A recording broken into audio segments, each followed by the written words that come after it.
Hello, ladies and gentlemen. Welcome to UTV Sports. I'm James Mira here with Sean Smith, and he's the nephew of the late, great, not late. No, he's current. George still alive. King, Coach Tim Salter, and Coach Morgan. So, what do you make of this game today against the Phantoms, Upland Highlanders versus Cathedral Phantoms? This should be a very good game, James. And first of all, let me say it's a pleasure to be here. It's a pleasure to have you. I'm looking forward to what should be a very exciting game. Both teams have two very talented young quarterbacks. On Cathedral side, they have sophomore Bryce Young, number 5, and on the other side of the football field will be number 5 as well from Upland. His name's David Baldwin, a junior, 6'4" for Baldwin. He's got a number of college offers on the table already. So both these quarterbacks, I don't see them disappointing tonight. One of the biggest games of their young careers. That's right. Upland coming in at 11-0, and the Phantoms coming in at 10-1. Lost to Loyola in the preseason. Upland High School, of course, total enrollment 3,456. There's 138 teachers. Can you tell me a little bit about Cathedral? Cathedral, small private school based out of Los Angeles, right in the heart of downtown, just across the street from Dodger Stadium, right near Echo Park, near the 110 freeway. Smaller school, considerably smaller than Upland, whereas Upland's got a couple thousand students. Cathedral's only got about 750 students enrolled. Now, we just heard earlier that Tim Salter, his first coaching stint was at Cathedral. Interesting. And his father also coached there, I guess from the 50s to 68. A lot of lineage going back to Cathedral High School. All right, and Upland's getting ready to kick. The Phantoms had won the toss and elected to defer for the second half. So they'll kick off now. We had our captains, Tavoy Hochins and Corey Thomas. All right, Upland will be receiving the ball. We also had Andre Barnes and Elijah Klein. There's the kickoff. Line drive kickoff, picked up at the 7-yard line. And the run is to the left side. And up to about the 18-yard line. Yeah, so brought down at the 19-yard line where it'll be 1st and 10 Upland. Optimally, when you return the ball, you want to get past the 20, because the typical touchback is 20 yards. That's getting it in the end zone. So you want to run as far as you can. Any positive yards past the 20 is great for your team. We could attribute that to a little bit of shoddy blocking on the side of Upland, whereas that was a rather shallow kick, so they didn't have enough time to actually gather themselves and provide any sort of line of blocking, but we'll see what they do. That's right, here comes Upland with 2 receivers already showing. They're not even going to go to a huddle, they're just straight into the formation. They've got, looks like an I formation. Oh.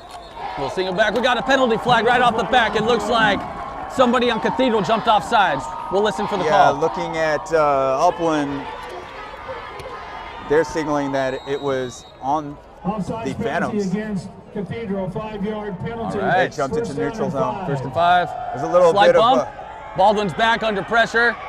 Throws the ball away. Looks like there could be a hold in the backfield.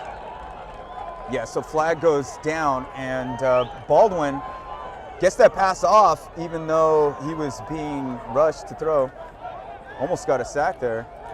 Started off a little shaky. He ran right into his, fullback. Yeah, his fullback ran right into him, kind of altered the play. So it looks like Upland's going to be going back. Yeah, not a great start for their first play. Holding penalty against Upland. 10-yard holding penalty, so it'll go back to 1st and 15, I believe. So on top of the debacle, they also had the holding penalty.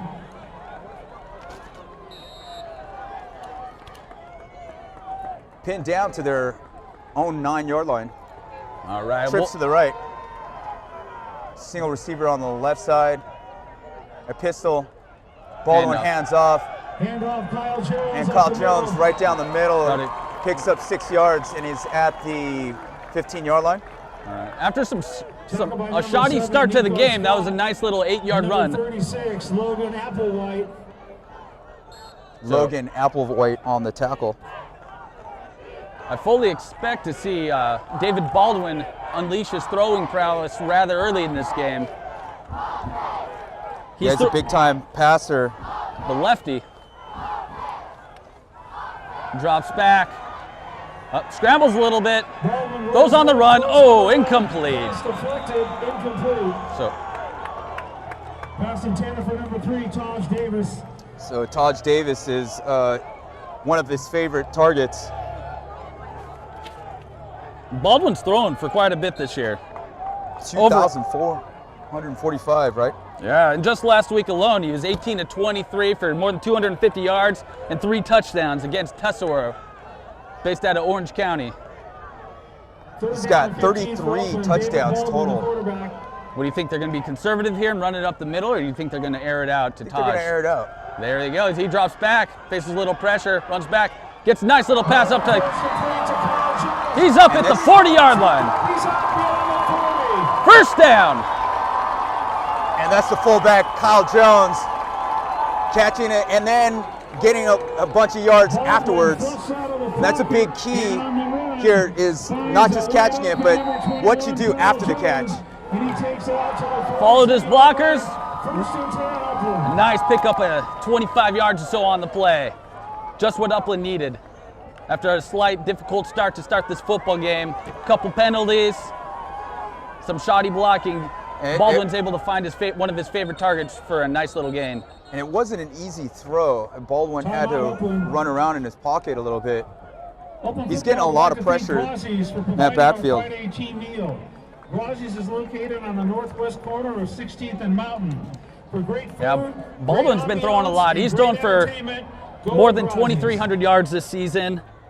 He's averaging over 210 yards a game. He's got 32 passing touchdowns through the air, compared to only 5 interceptions on the season. Quite remarkable numbers for the young man. Now, Kyle Jones is more known for his running back position. He has 14 touchdowns this year. But you saw him there, he's got hands as well. Absolutely. That was a nice little pickup. They got some pressure on it. Cathedral got some pressure on Baldwin, and it was a very nice pickup of Kyle Jones to find that open seam right up the middle. Kind of bailed out his team right there. Yeah, it's a tough place to catch it right down the middle like that. There's a lot of traffic. Very cerebral of Jones. Very. Okay, so let's see what the Scots or the Highlanders do at this moment. We got a single back. All right, little play action fake to Jones. Baldwin's on the move again. Away from 2 tackles. Oh wow, breaks the tackle. To another 10-yard gain. Decides to take it on his own. And he's going to get a first down. Quite athletic. David Baldwin has that rare trait where it just seems so natural for him to make the other team miss. I know it's as simple as it sounds. It's a very difficult attribute. Yeah, because you have to have an awareness around you. Like, you have to sense the players that are surrounding you and know that somebody behind you about to tackle you. They're in I formation now and close together. I suspect this is going to be a run. Hands off to To Kyle. the right side off the tackle. Kyle Jones again. They are marching down the field right now. Brought down by number 18, Aaron Howard. Kyle Jones sporting the golden shoes today. He's not their usual starter, but he's picking up a grip of yards today. Kyle Jones upended, but gets enough for the Upland 1st and 10. Upland kind of has a dynamic dual running back combination with Kyle Jones, who we're seeing early on, but number 23, who's going to be coming in the game any moment now, Cameron Davis. He's rushed for actually a couple more yards on the season. That's right. Cameron Davis has close to 900 yards, whereas Kyle Jones is just under 800. And there it is, Cam Davis there. Cameron Davis, the junior. Takes it down to the 26-yard line. Doing what he normally does, gets a production of above 4 yards. Cameron Davis had 121 yards last week against Tesoro.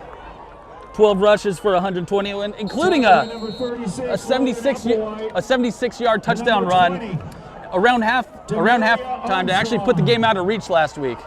So we wouldn't be surprised to see another big game from Davis. There he is again, to the right. Nice little 7-yard gain. By number 13, Malcolm Wilson. Nice tackle by Cathedral's Wilson. Stopped just short of a first down, 3rd and 1 for the Highlanders. The ball at the Phantom, 22-yard All right, we're at the 22-yard line. Now, even though his rushes are less than 10 yards, production like that every down would get you a first down by the 3rd down each time. So any production above 4 yards is good production. There they are.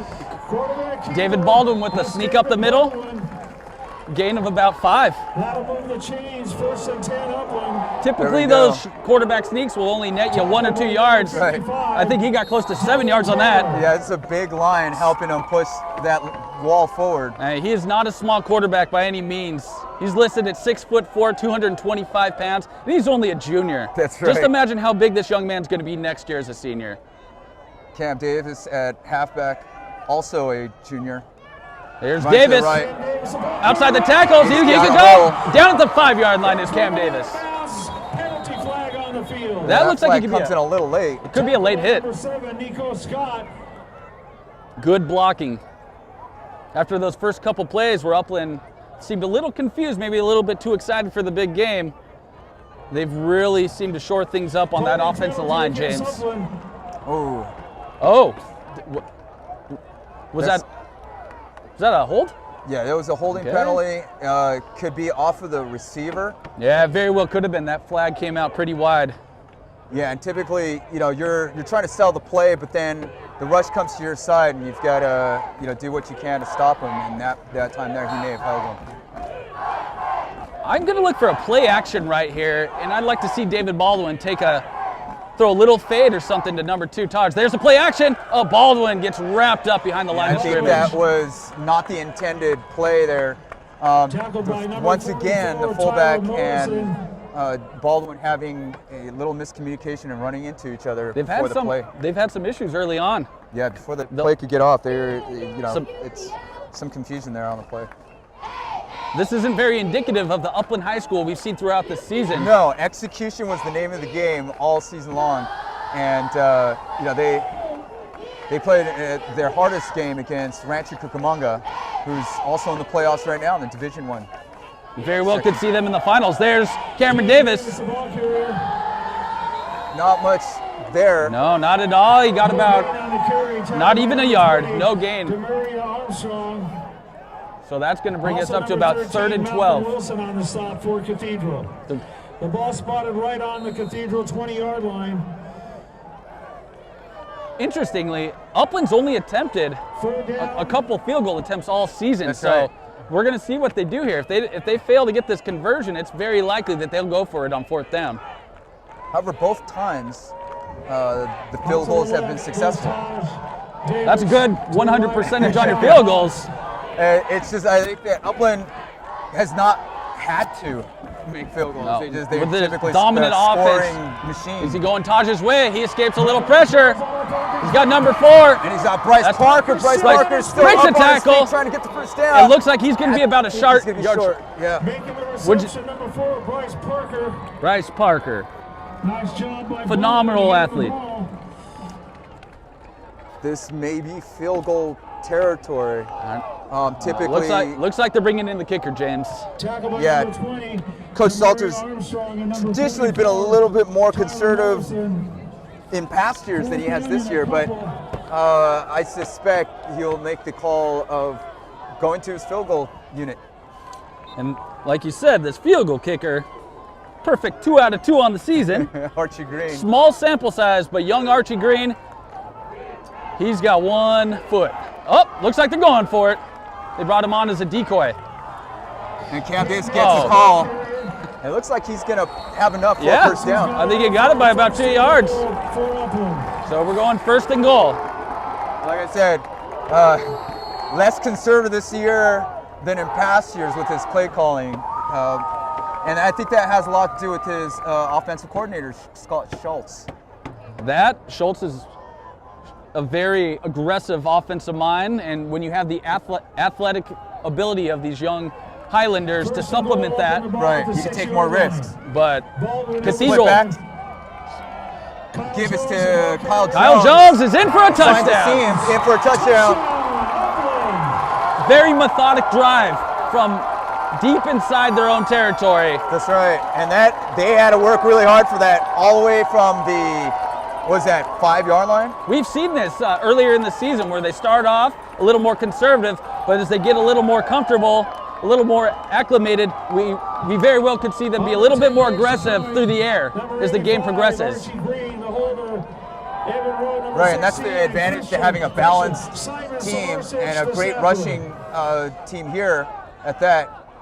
Absolutely. When you have 2 running backs who are close to 1,000 yards, as well as a quarterback with the intangibles and the physical traits that of one David Baldwin, you are able to run a very dynamic offense. And we got 7-0. And that goes to the uprights. Extra point is good. Well, that's going to bring on the kickoff team, obviously, and then in a brief moment, we're going to see sophomore sensation Bryce Young, the 6-foot, 190-pound throwing sensation out of Los Angeles, the Purple Phantom.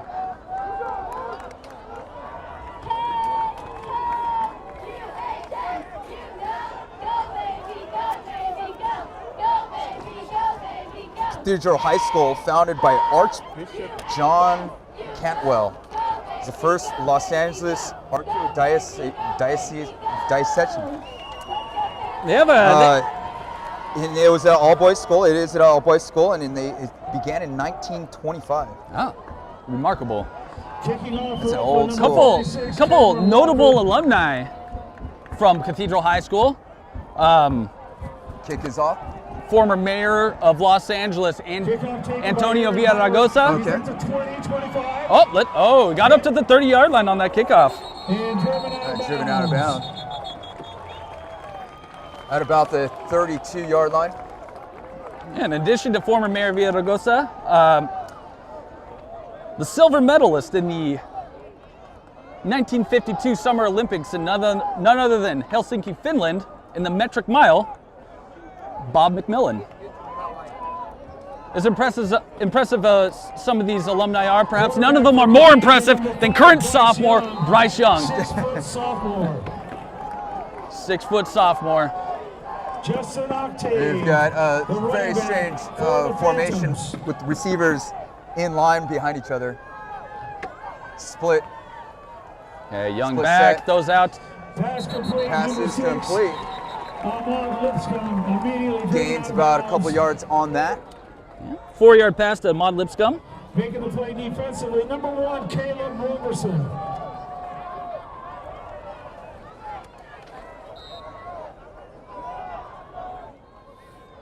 Now, Cathedral likes to take to the air, as you mentioned earlier, 3,164 for the season coming into this game.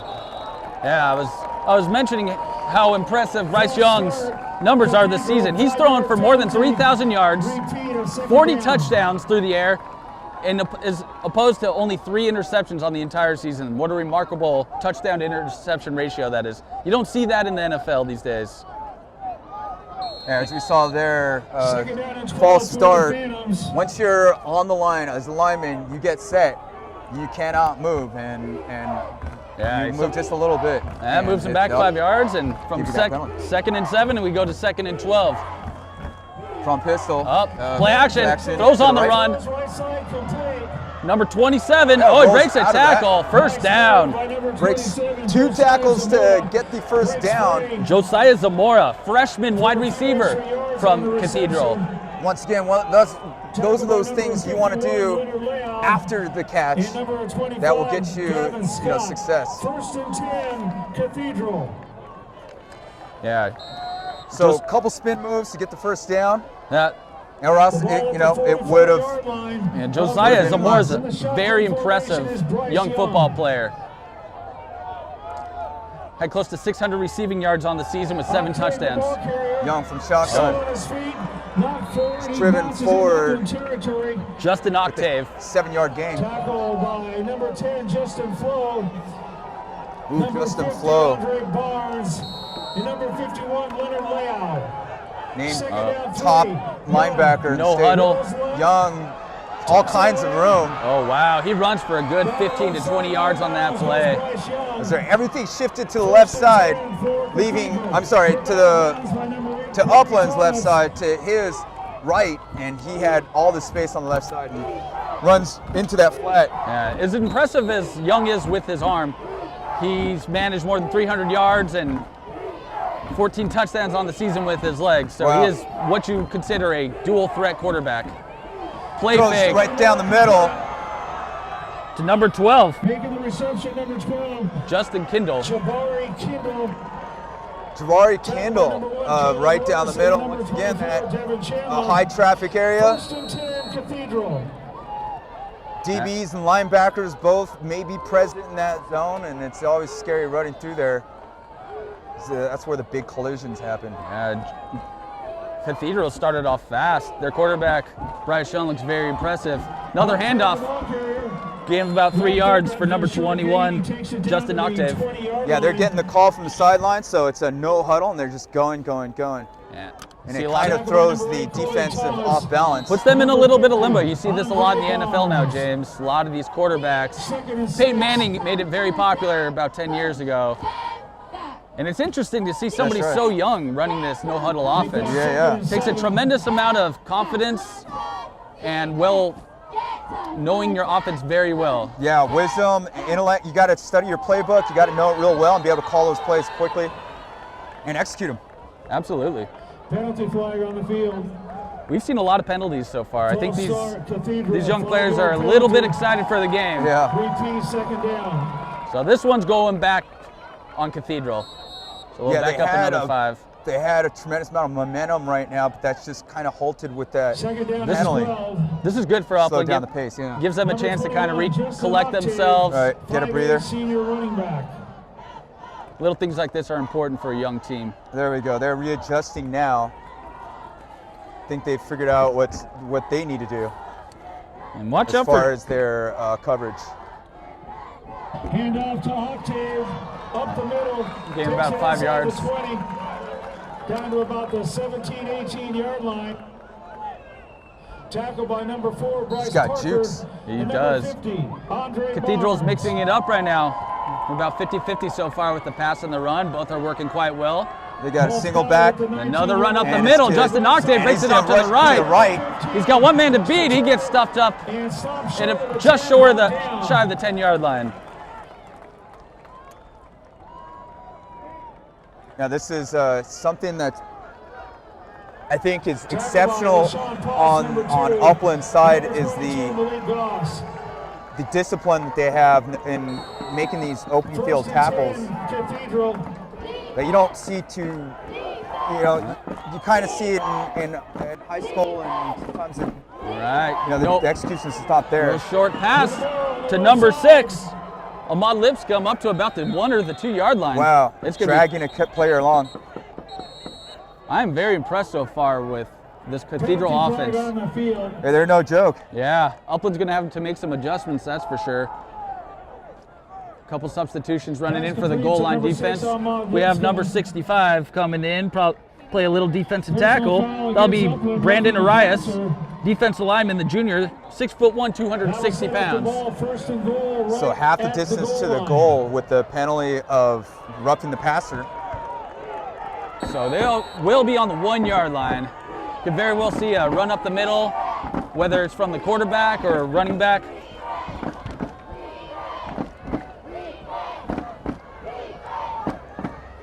They break. 2 running back formation. Quick snap. Let's see what the ref says. That looked awfully close to me, James. Yeah, one of them is saying it's a touchdown. Touchdown. That's going to be 7-6 with the extra point coming on. Very impressive drive to start the game for Cathedral. That was, and you could see what a no-huddle offense can do.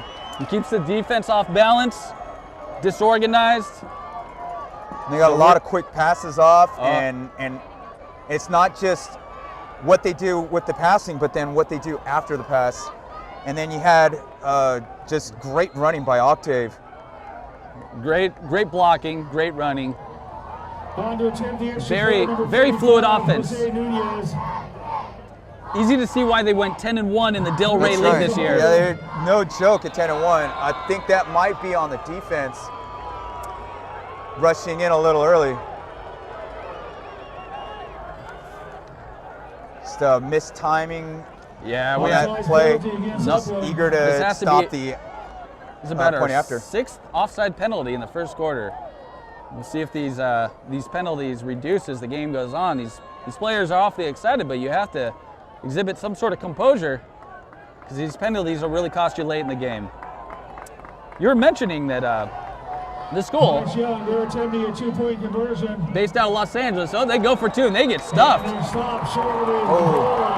So Upland will take a 7-6 lead with 1 minute and 30 seconds left in the first quarter. Number 44, Tyler Morrison. Yeah, Speedy Octaves got 46 carries and 200 yards. So Cathedral decides to go for the 2-point conversion. It's an average of 4.4 yards per game. Yeah. Short of the end zone. The score with 1:30 to go. He's got in the some first quarter. jukes. Upland 7, Cathedral 6.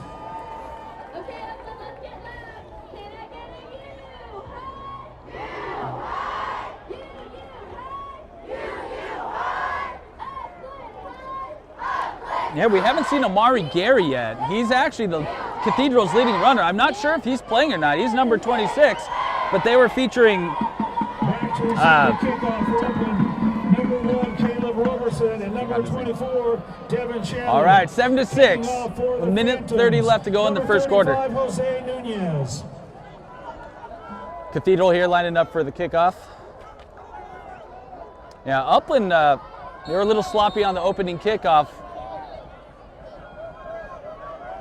Yeah, those 10 games that the Phantoms won, as you mentioned earlier, came by the way of Santa Fe, and there's the kick. Santa Fe Springs. Chandler's got it up at a much better return this time. Chandler got it up past the 30-yard line. Good field position to start off for Upland. So once again, that's a 15-yard bonus when you think about what a touchback is.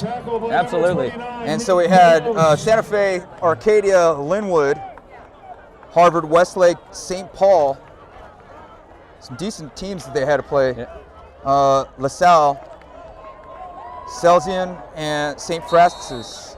Then the opponent they had in common was Redland East Valley, Who they beat last week. and they beat last week. And Upland also played, and they had almost an identical score. Baldwin back to pass, faces a little pressure. Trying to He tried to hand it off trying to to get it off Taj. to Potts. By number 4, Craig Francois.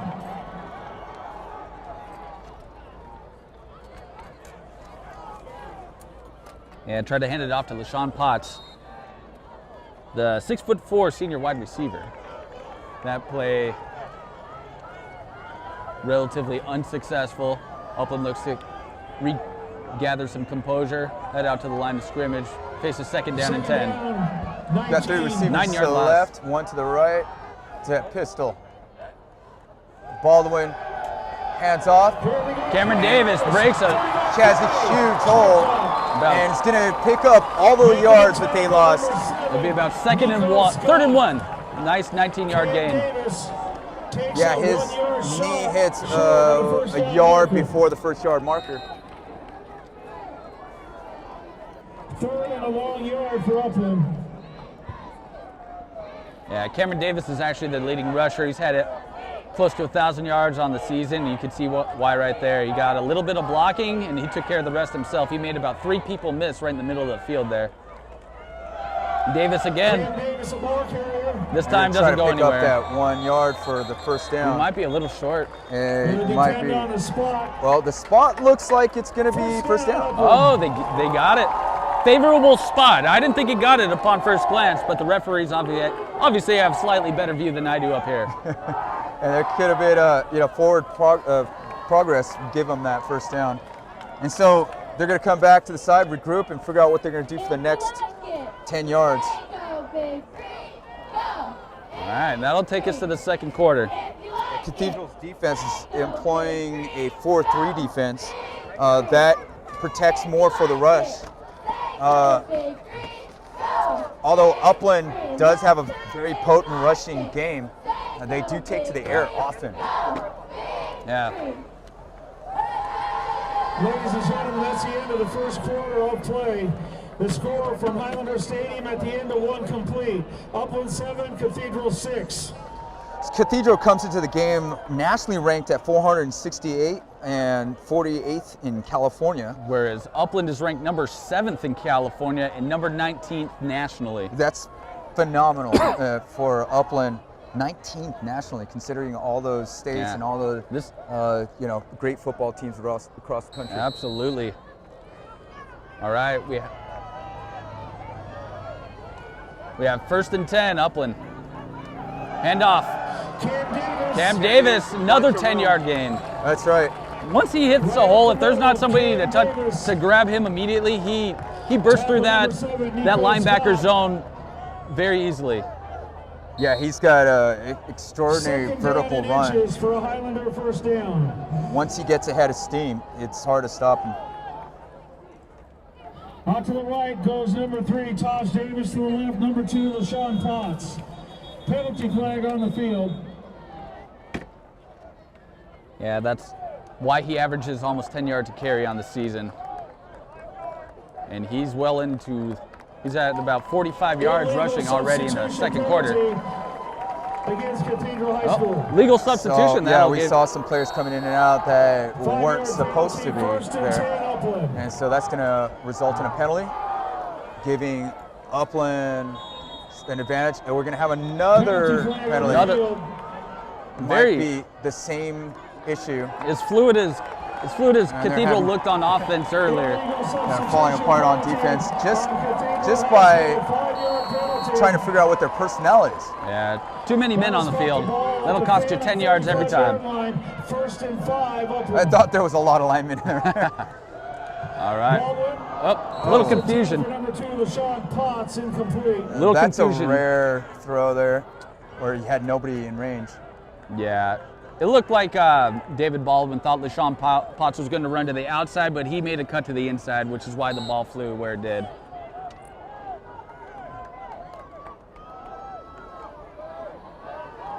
All right, we have a 2nd and 10 with one running back. Cameron Davis gets the ball. He has one man to beat.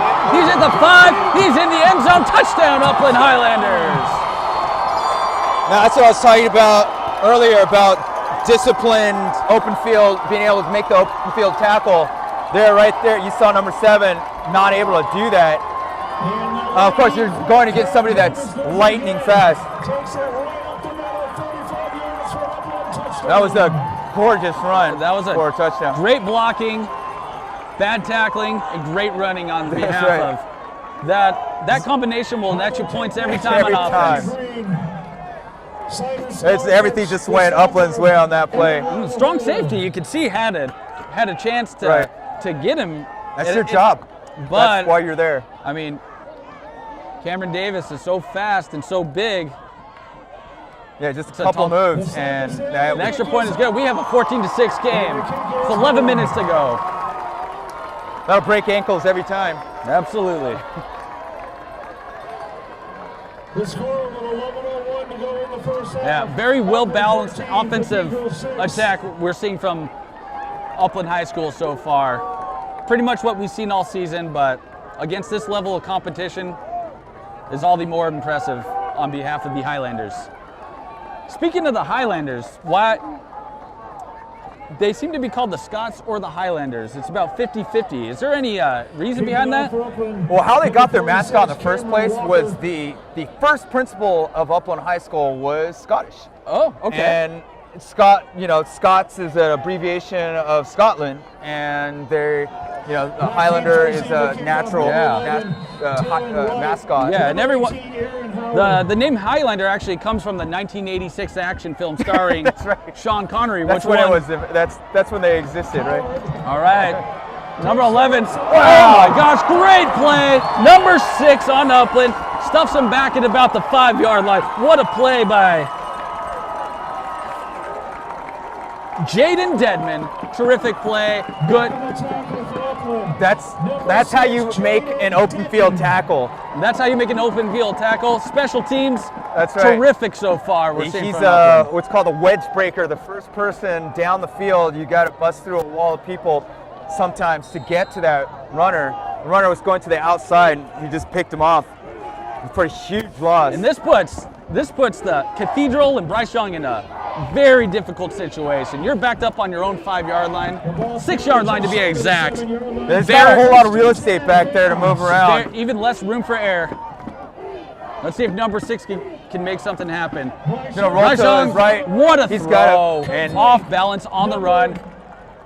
He's got a receiver, great catch, runs out of bounds, and that was a perfect throw on the run. Little out to receiver Corey Payne for what looks to be a nice 8-yard run or 8-yard completion.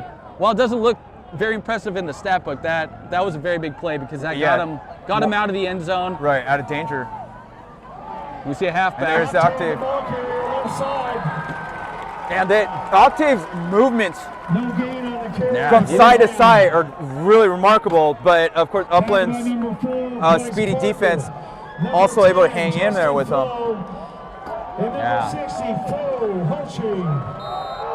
Hochi looks very impressive, getting a lot of pressure up the middle there from that defensive line position. Hochi, a very talented defender. Listed at 6'10" in the program. I think that might have been a typo, but he. Whoa, is that going to be inbounds? Looks like he made the catch. Wow. This is why Cathedral is here this deep in the playoffs, because their receiving core does its job. Bryce Young has some sort of arm. Remarkable that he's and only of course, sophomore. to get that off, you have to have a really good line to keep your quarterback healthy and back in the shotgun, makes another pass left side. Number 27, and Josiah Zamora. Josiah Zamora getting the freshman hassled after he gets the first down. Number 1, Caleb Roberson. Number 4, Bryce Parker. Impressive. Number 27 receiver for Cathedral, Josiah. He's a true freshman. Well, all high school freshmen are true freshmen. But he's playing with They're not artificial. So for Bryce Pistol, Young back again. Finds another receiver. Oh, late hit. That was a mistake on number 22. You can't do that. You had a good play there, but he picks him up, he slams him down. Easy call for the ref. They'll make that every time. I don't know. I don't know if that's an illegal tackle. No. He's not on the floor yet. He just picked him up and threw him in the air. I think the ref sensed a little bit of maybe it was a little extra there. A little bit extra. A little when excited. You see feet flying in the air, that's a little bit of a clue that maybe something was amiss. Very, very emphatic tackle, to say the least, from number 22, Malik Gross. And it looks like they are going to indeed enforce the unnecessary roughness call, which will cost the Highlanders 15 yards. 15-yarder. And they're taking it all the way up to the 45-yard line. I think they're okay with that. I don't know. Of course, a 15-yard penalty is horrible, but that was just an impressive tackle. It was fun to watch. Malik Gross. Takedown. That was a statement play right there. It was. Well, before the game, things started getting a little chippy. You saw the Cathedral players stepping over the 50-yard line boundary. Nice pass off to the flat from split back. He has some sort of touch on his throws. He does. He could gun it, and then you see him put that little touch, that little finesse on the throw. It looks like we're watching Steve Young or Dan Marino right now, not a sophomore. Perhaps related to Steve Young. 2nd down and 4 for the Phantoms. That's why he's got 3,164 yards. And 40 touchdowns go along with a mere 3 interceptions on the season. All right, we have 2nd and 4 after that 6-yard pass. Single back. Trips to the right. Little play action. They got a pressure. Almost sacked on that. A lot of pressure there. They took him down hard. And that pass was short, so. Who got the pressure? That's going to take him to 3rd and 4. Caleb Robertson with some good pressure there. Takes the nice hard hit on Bryce Young. Altered the throw. throw was well short of his intended target. Thomas. 3rd down and 4. Caleb Brings us Robertson, a very well-mannered individual, is a student in video production class. very interesting. Young man has a bright future ahead of him, wouldn't you say? Yes, in video and football. All right. Hard-fought game so far. Yeah, a little bit more about Cathedral. Quite interesting high school. They are the Cathedral Phantoms, where that nickname actually comes from. Back in the early 20s when the school was being built, they actually built it on top of an old cemetery out in LA. And hence the name Phantoms. Got it. Not sure where the color purple comes from, but it looks terrific. Oh, the Upland's used to seeing a team with purple. It's their rivals, Rancho Cucamonga, where they had their biggest challenge this year, a D1 team, and that was a close one, a nail-biter that ended in an Upland victory. That was one exciting game. All right, we are back in action. 3rd and 4. Bryce Young out under center. 4th down, Cathedral. We have Justin Octave in the backfield. 38-yard line. 2 halfback set. We got Octave and Zamora back in the backfield. Zamora is typically a wide receiver, but we see him lined up next to the quarterback. So in that either halfback or fullback position. I'm guessing a little play Split fake. No, we see he's back. looking for We got Zamora. four They guys got him coming in. Oh, he But escapes. He's gonna do a little lob, and that's gonna be an incomplete, and that's gonna bring up 4th down. Considering the amount of pressure, there's about 4 down linemen that got through the offensive linemen. Bryce yet Young there was still no made sack. it. Bryce Young is very shifty back in the pocket. He has some sort of awareness and presence to him that you is seldom seen with quarterbacks as young as he is. Bryce Young's being looked at by a number of big schools, including USC, Washington. Has yet to make his decision, which is fairly common this early in the recruiting process, given that he has 2 more years of eligibility. He drops back. Pass deflected. Turnover on downs. Who got the pressure there? That looked like That's it was. why you keep your hands up when you're coming in. The coaches used to stress that even if you're not going to tackle, keep your hands up there and something could happen. You know, you're a tall person, they have an angle that they have to throw it at, and you may deflect it, and you saw it there. Amazing play by Bryce Parker, able to get out of reach of the offensive lineman, break through, make a play on the football, deflects it, turnover on downs, Upland High School football. We saw there 1st and 10 Upland. Bryce Parker. He plays Iron Man football, plays from both sides of the field. Who do we got? Oh, we got Kyle Jones. Kyle Jones rolling. Got a safety. And on his feet. 10-yard gain right off the bat. We're going to have a 1st and 10. Yeah, he's Upland's version of the bus. Really hard to take down. Just bulldoze, red zone, 3rd down kind of guy. Yeah, Kyle Jones, a senior. And though he's got less carries, got a grip of yards, almost to match Cameron Davis. 5'11", 200 pounds, low center of gravity. He moves those legs hard. Hey, that's about the same stat Jerome Bettis had. Now we see, this one goes to Cam Davis. Man, he hit the hole fast. Yeah, he is quick. He has a very balanced offensive attack that Upland is employing at this point in the game. They started out a little rough. They're moving the ball with a certain amount of ease right now. Wouldn't you say, James? Yeah, probably far too easy than it should be. And of course, not to Phantoms liking. If you're a Phantoms fan, you'd probably want to see them slow them down just a little bit. Cathedral Kevin Pearson's probably a little concerned at this point. He's had a very successful career, spanning back all the way to 2004. He's 10-1 this season. Overall, he's got a 112 win and 47 loss coaching record. Good enough for a 704 win percentage. once again, their one loss was to Loyola. Loyola this year, that's out correct. of Los Angeles, 17-7. Baldwin hands it off. Cam Davis had a hole, Kyle and Jones. it looks like a first down. Takes it inside the 40. Might be it's going to be a yard short of the first down.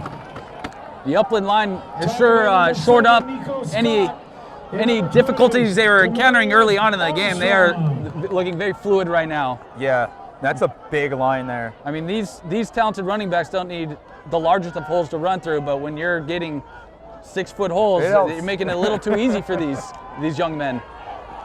Cathedral's going to have to start maybe dialing up a couple different blitz packages just to disrupt this offensive attack we're seeing.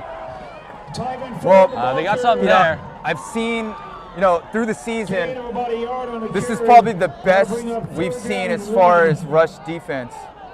Yeah, Upland and that's probably because they're employing a 4-3, and they'll put 5-6 guys up in the box. Yeah, we're seeing the linebackers playing back quite a bit. I see him inching a little bit closer to the line of scrimmage now with the rushing success that Upland's having so far. And yet again, we have both.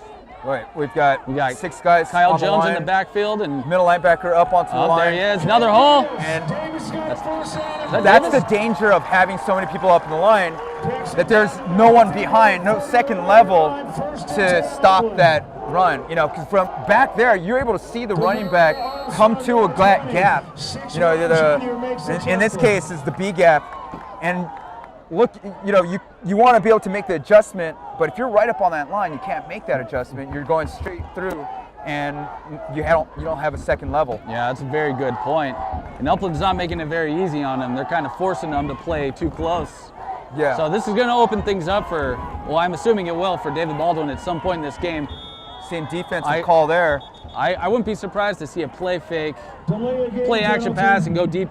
Take a shot in the end zone to Taj Davis. Sure, we haven't seen much out of Taj Davis today, and he's typically a big player. Yeah, number 2. And we're already deep into the second. Yeah, I don't think he has a single catch yet at this point.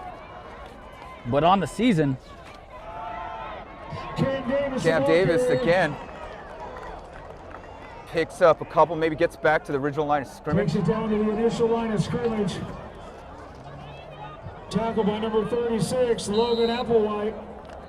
So Redlands East Valley, the team that they had in common, Upland played, and both times Redlands scored 26 on both teams. Upland just a slight advantage, 47 versus what Cathedral had at 43. Okay.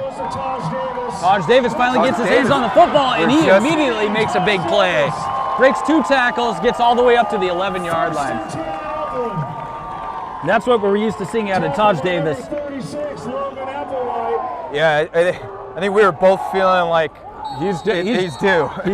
He's overdue, and you can see right there. And prediction correctly made there as he gets a big pass to get him the first down. Yes, more than 1,000 yards receiving on the season, 47 receptions, and an impressive 12 touchdowns. And again, another junior.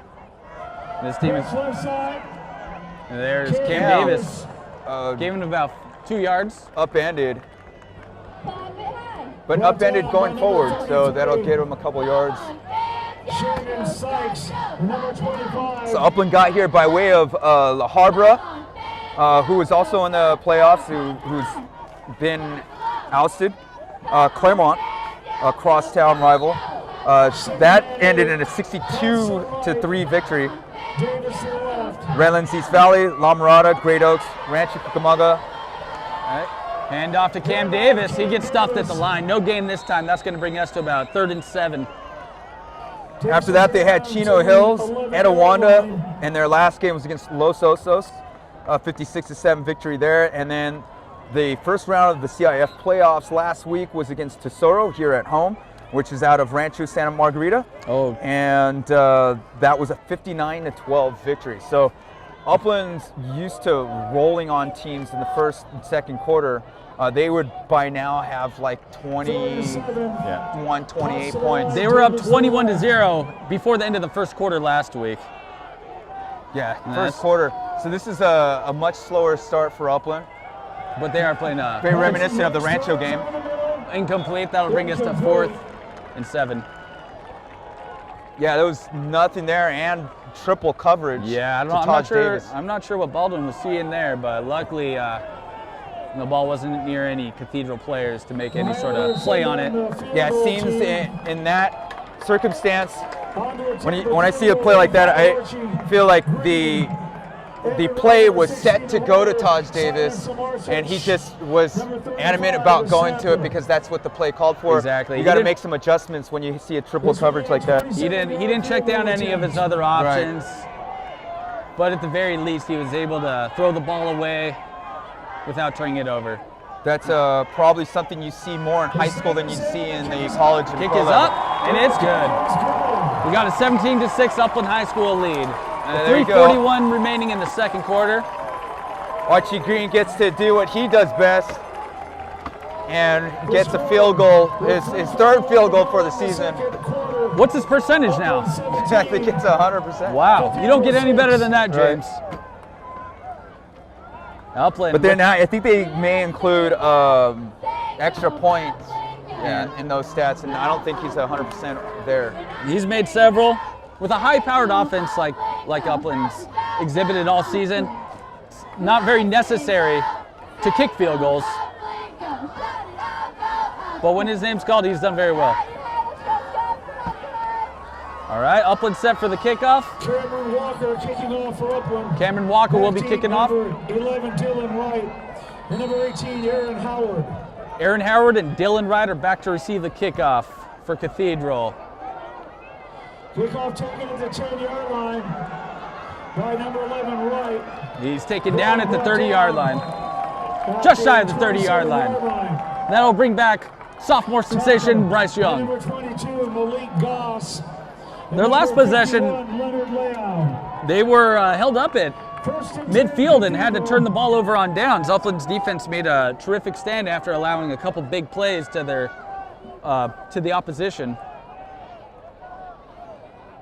Just to check back on Archie Green's stats. So yeah, he was 2 for 2 in field goals, but he was 51 out of 57 on point afters. Not a bad percentage. Not at all. Octave hits that hole hard to the right side between the tackle and receiver. Okay. Octave with about a 5-yard gain. That's going to bring us up to 2nd and 5. So many terms. Tackles is used for so many different things. It's a position and it's an action. Bryce Young. Pass drop by number 50. That's a rare drop from Alex Cathedral. Franco. You got to catch that, Franco. That's right, right in your hands. That would have been a huge play. Yeah. We saw Young escape the pocket, escape a little pressure, and he rolled out to his throwing side, and Franco did a very nice job of finding a little opening. Yeah, there was nobody there. Nobody there. But unfortunately, he couldn't make the catch, and it was right. It hit him right in the hands. He wishes he had that one back, obviously. And he might get it here. They've got that strange caterpillar split receiver. Yeah, that's just intended to confuse the defensive backs a little bit. That might get the first down there. Jabari Kindle now, with the first down. Of course, these teams do a tremendous amount of preparation. I know that they were watching a lot of film on the teams, and that's why sometimes you don't see all the plays that they're gonna do during the season. You gotta keep a little bit for your playoffs. You may practice them, but you don't show them until the game time. And that one there, I think they've seen before. Yeah, they're ready for that. Young's trying to draw them off sides. Oh, big hit right at the end of that. That's gonna be a penalty. Little bit of contact right there. We're gonna see a roughing the passer. Oh, we got a late hit. That was a huge hit. Yeah, there's also a little contact with number 6, Jaden Dedman in the receiver, but Upland's going to get knocked with a roughing the pass. That's going to cost them 15 yards in the first down. Again, Upland being a little bit too excited on some of those plays. Granted, you're a young team, but in big moments like this, roughing the passer is unacceptable, as you're essentially allowing Cathedral to move past midfield, especially when you have them on the ropes. They had them at 3rd and 4. That's This is not the first time we've seen them kind of shoot themselves in the foot. Yeah. So now we got another shotgun formation, and we have Justin Octave in the backfield. Bryce Young, he's about 5 yards behind the center. He's going to get the snap any second here. He fakes it over to Octave. He throws. And he's got Catch Octave. made by Octave. Nice little 10-yard gain. Very nice looking play. Very speedy move. That's the momentum you do not want to give your opponent with those silly penalties. And how tall is he again? Are we talking about Octave. Bryce? Octave, he's about 5'9" on paper. He's not quite as tall as your quarterback who's listening. He may be a little shorter than that. He's built though. He is not a little guy by any very means. Fast. But you can see a height difference between him and his lineman. Absolutely. But he's very slippery. I expect Upland to start pressuring Young here. And they do. Oh, there's the throw. They got to be careful. They almost got another. Yeah, a lot of contact there, but that was on the throw. The hit was administered as the throw was released from his hands. And that's the difficult part when you're playing. You're going so fast. You know, you're going full speed into something, and to pull up, and you're not even sure. You know, are you aware that he's let go of the ball yet, or is it still in his hand? And especially if you got a target area, you might be just looking at his legs. I know when I played, I'm crawling, getting up. Half the time, I see legs and I grab them. Because they're coming towards me. It's a very instinctive process. Oh, quick handoff to the fullback, number 44. That might be a holding. Oh no, it's a false start against Cathedral. Yeah, they had the first down there. That was a good-looking play, but somebody's a little jumpy on the offensive line there. That's going to move them from 3rd and 1. They're going to go to 3rd and 6. That's actually a pretty significant play at this juncture. Yeah, these penalties just keep piling on. Yeah, I'd have to say we're up close to about 15 to 16 penalties so far, combined with both teams. Yeah, both teams. I mean, you don't see that too often from Upland, typically a very disciplined team. Very. I think one thing that they could take pride in this year was the fundamentals. One of the many things to take pride in from this number 19 nationally ranked team. Oh, we see Bryce Young. Pass incomplete. That's going to be a little low. Another good pass. These receivers, that's Franco again. Yeah, he had to scoop that one up. I mean, it got there. That's two. If you're a high quality receiver, you've got to get those. Yeah, and you can't deliver a much better ball with that amount of pressure that you're facing. I mean, and the space you got to throw it into. Granted, it wasn't a perfect throw, but when you have a linebacker in your face and you make a throw that's relatively close to your receiver's hands, then you depend on your receivers to get it. Absolutely. So they are not doing their young quarterback any favors at this point. Bryce Young may be a little frustrated. He moves out. A lot of pressure. He's going down. He's still on his feet. Yeah, so that's a big break for Bryce Young. Bryce Young breaks about 2 tackles and makes a perfect 23-yard pass. Yeah, Justin Flo comes in untouched. He's unable to bring him down. I was so enamored with Bryce Young's athletic ability there that I didn't realize that their receiver had become right open, number 12? Yeah, it was number 12, Jabari Kindle. Good awareness on Kindle's part too. He had to abandon his route given the broken play, and he found a nice spot in the field where he's able to make a big play. 4 receivers and gives it Bryce Young. Bryce Young put his head down on that. Yep. He's not afraid to take a hit. You like to see that out here. To Octave, and he runs to the left parallel to the line. Yeah, Octave is actually listed at 5'8", 160. Yeah, he's a little short on the shorter side, but that little running back is built. Bryce Young, the quarterback. Bryce Young, he finds his Jabari Kindle. Again. He's down at the 1-yard line. Another terrific read. But that's a good stop to prevent the touchdown. Yeah, although we'll see first and goal on the 1. Yeah, 1st and 10. All right, we've seen Bryce Young make a handful I'm sorry, first and goal. Yeah, first and goal on the 1 yard line, and it looks like there's some sort of flag. Upland might have too many men on the field. Yeah. Half the distance to the goal, but when you're on the 1 yard line, fairly insignificant. Yeah. So they might be an inch closer than they were before. I'd expect some sort of quarterback sneak. I don't see Bryce Young rolling out of the pocket when you're this close to the goal line. I would guess it'd be a run through the A or B gap. Absolutely, or just straight up the middle, quarterback sneak. Just more and more we see Bryce Young play in this game, the more and more impressed he leaves us. He's faced several third and fourth down situations, and he seamlessly breaks tackles, makes people miss. Is that a delay? It looks like this one's on Upland. No, we have that could be an off. No, that's a timeout on Cathedral. Yeah. I thought that was a flag. That wasn't a flag. That would have been big development there. On the field. All right. By Cathedral. 17-6 with 46 to go in the first half.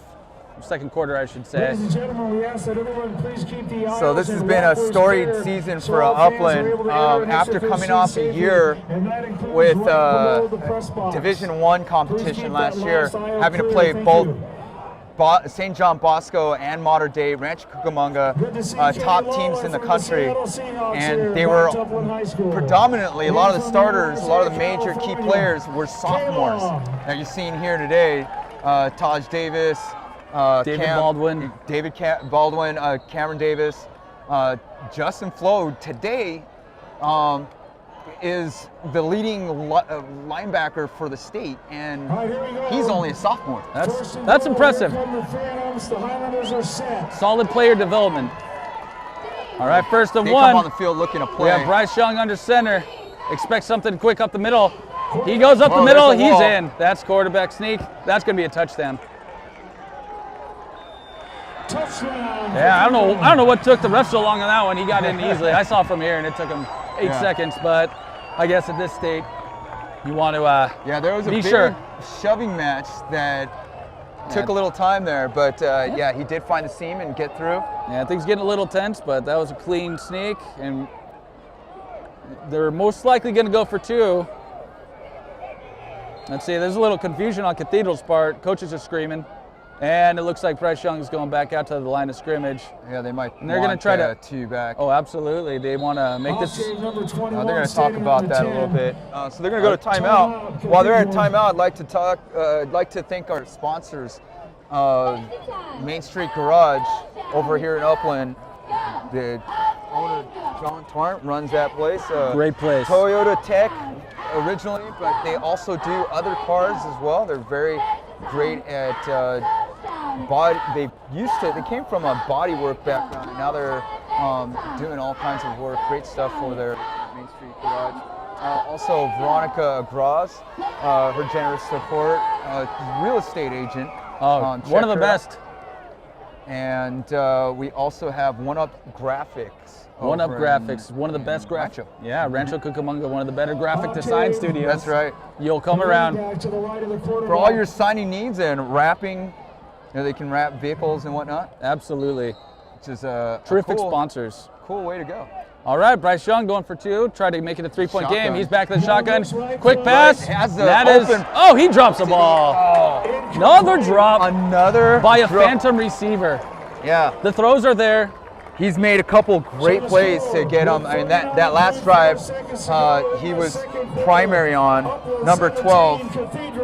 Jabari Kindle. Jabari Kindle. Yeah, another big drop. On that one, he was open too. There was no coverage on him. Not that Upland needs it at all, but they are getting a couple breaks here with these these drop passes. That's blown coverage on Upland. They just got lucky there. Yeah, and you don't want to give a team like Upland any more opportunities. That's right.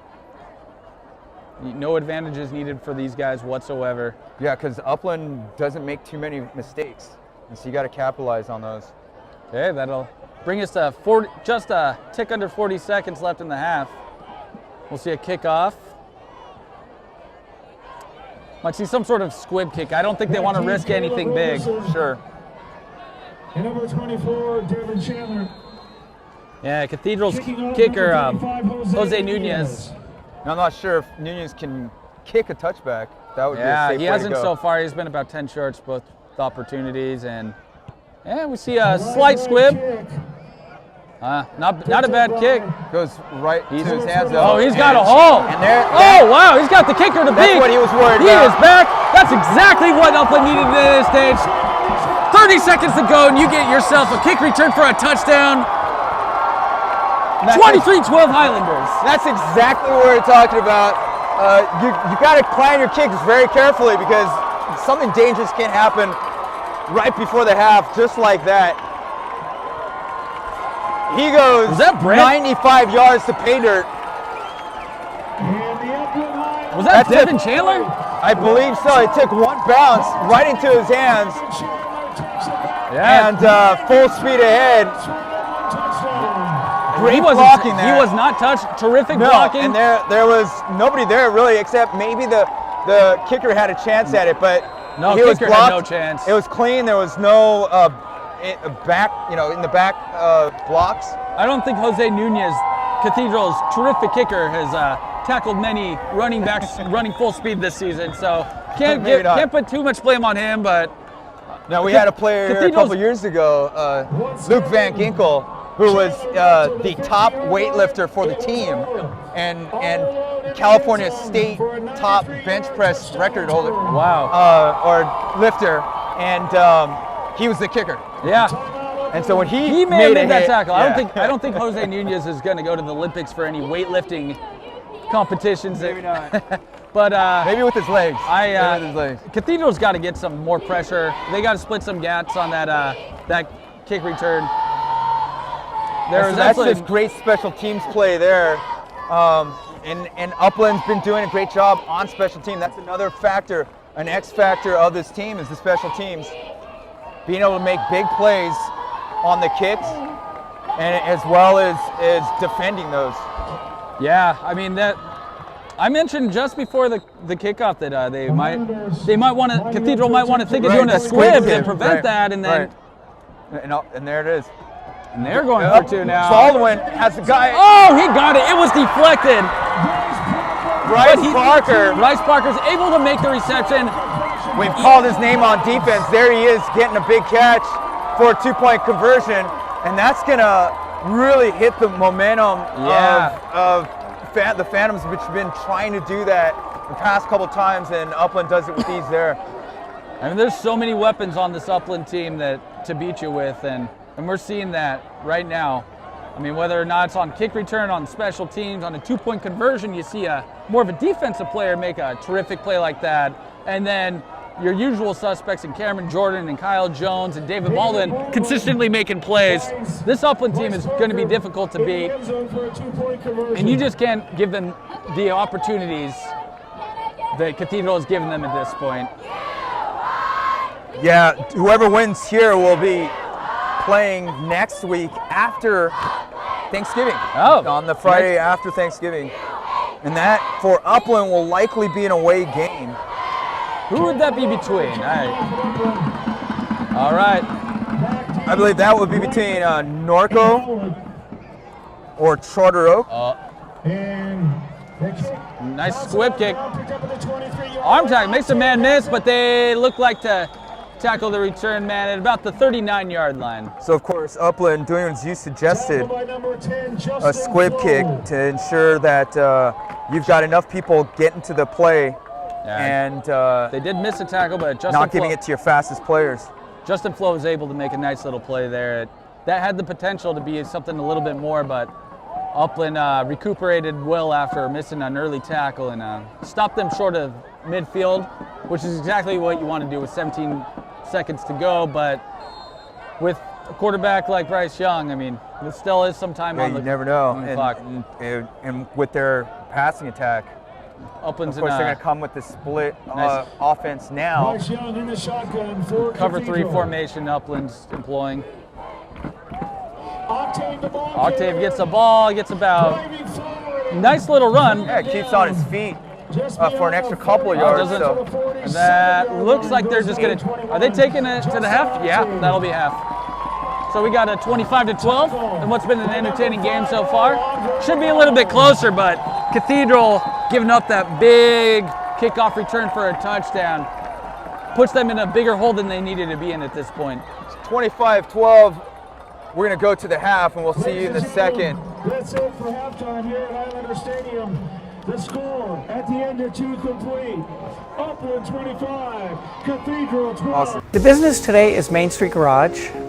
It was originally established about 25 years ago as Toyotech. We were really heavily domestic. Pretty much anything, we can fix just about any car on the road.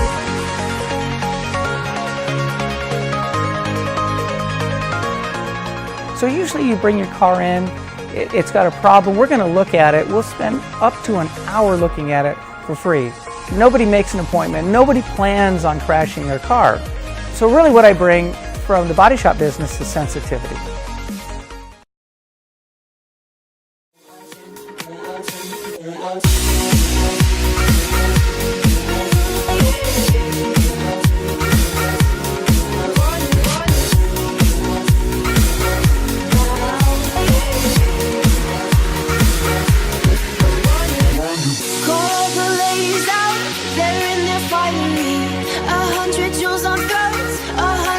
Between two. Now bring my boys in. Their skin in craters like the moon. The moon we love like a brother. While he goes through the moon. Dancing around the lies we tell. Dancing around big eyes as well. Even the comatose, they don't dance and tell. We live in cities you'll never see on screen. Not very pretty, but we sure know how to run things. Living in ruins of a palace within my dreams. And you know we're on each other's team.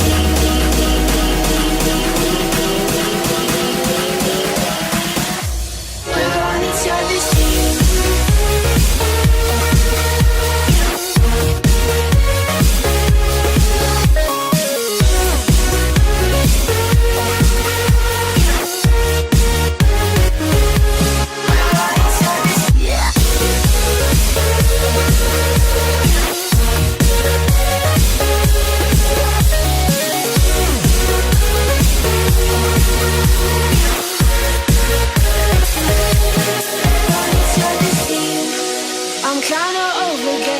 To throw my hands up in the air. So there. So all the cups got broke. Shots beneath our feet. But it wasn't my fault. And everyone's competing for a love they won't receive. Cause what this palace wants is release. We live in cities you'll never see on screen. Not very pretty, but we sure know how to run things. Living in ruins of a palace within my dreams. And you know we're on each other's team.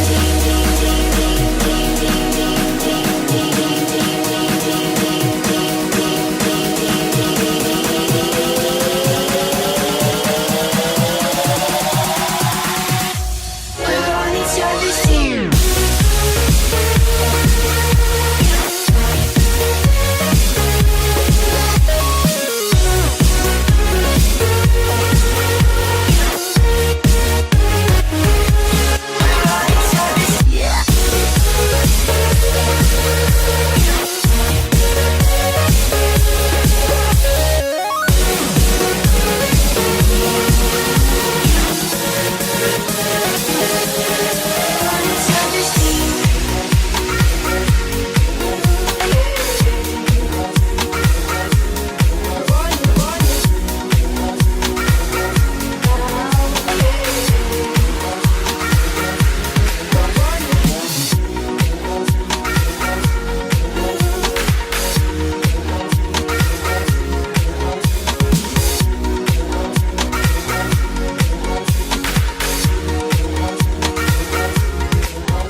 And we're back to our second half. We have 30 seconds before the second half's going to start here.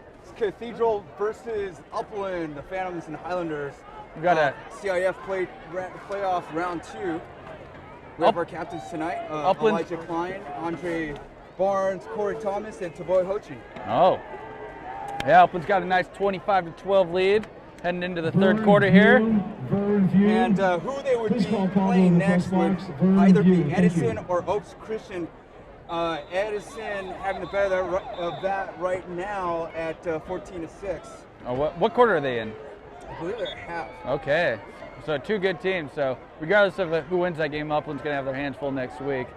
That'll be the day after Thanksgiving at next 7:30 p.m. And no matter what the outcome of this game is, it'll be away for either team at Edison or Oaks Christian. Nice. 61 degrees right now at the beginning of the third quarter with an 8-mile wind blowing slightly northeast. Might affect the kicks slightly, but since neither of these teams kick very much, that's right. that doesn't seem like it's going to be much of an issue. I don't think that. Now, this is great weather if you're an athlete on the field. You know, you got all that equipment on. And Back team to receive the kickoff, this number 18, isn't going to Aaron bother Hall. you. This is ideal. In fact, I ran over to the restroom, and I'm actually Kicking pretty off, warm now. number I ran there, 46, sprinted back. Cameron I want to take my Walker. jacket off, but yeah, if you're a player there, this is probably comfortable weather. All right, our kickoff. He sends it. To the penalty. Yeah, illegal procedure. Yeah, you can't kick it out of bounds on the kickoff. Kick went That's out to of be an bounds. automatic 35-yard penalty. Cathedral's going to be up at the 35-yard line to start the third quarter. Yeah, it's a huge bonus considering typical touchback is typically, you see in the pros often it ends up in the end zone. That's 20 yards, which we call a touchback. All right. So we see And that brings Upland coming out with their usual 3-4 defense. Bryce Love looks like he's in a nice single back pistol formation.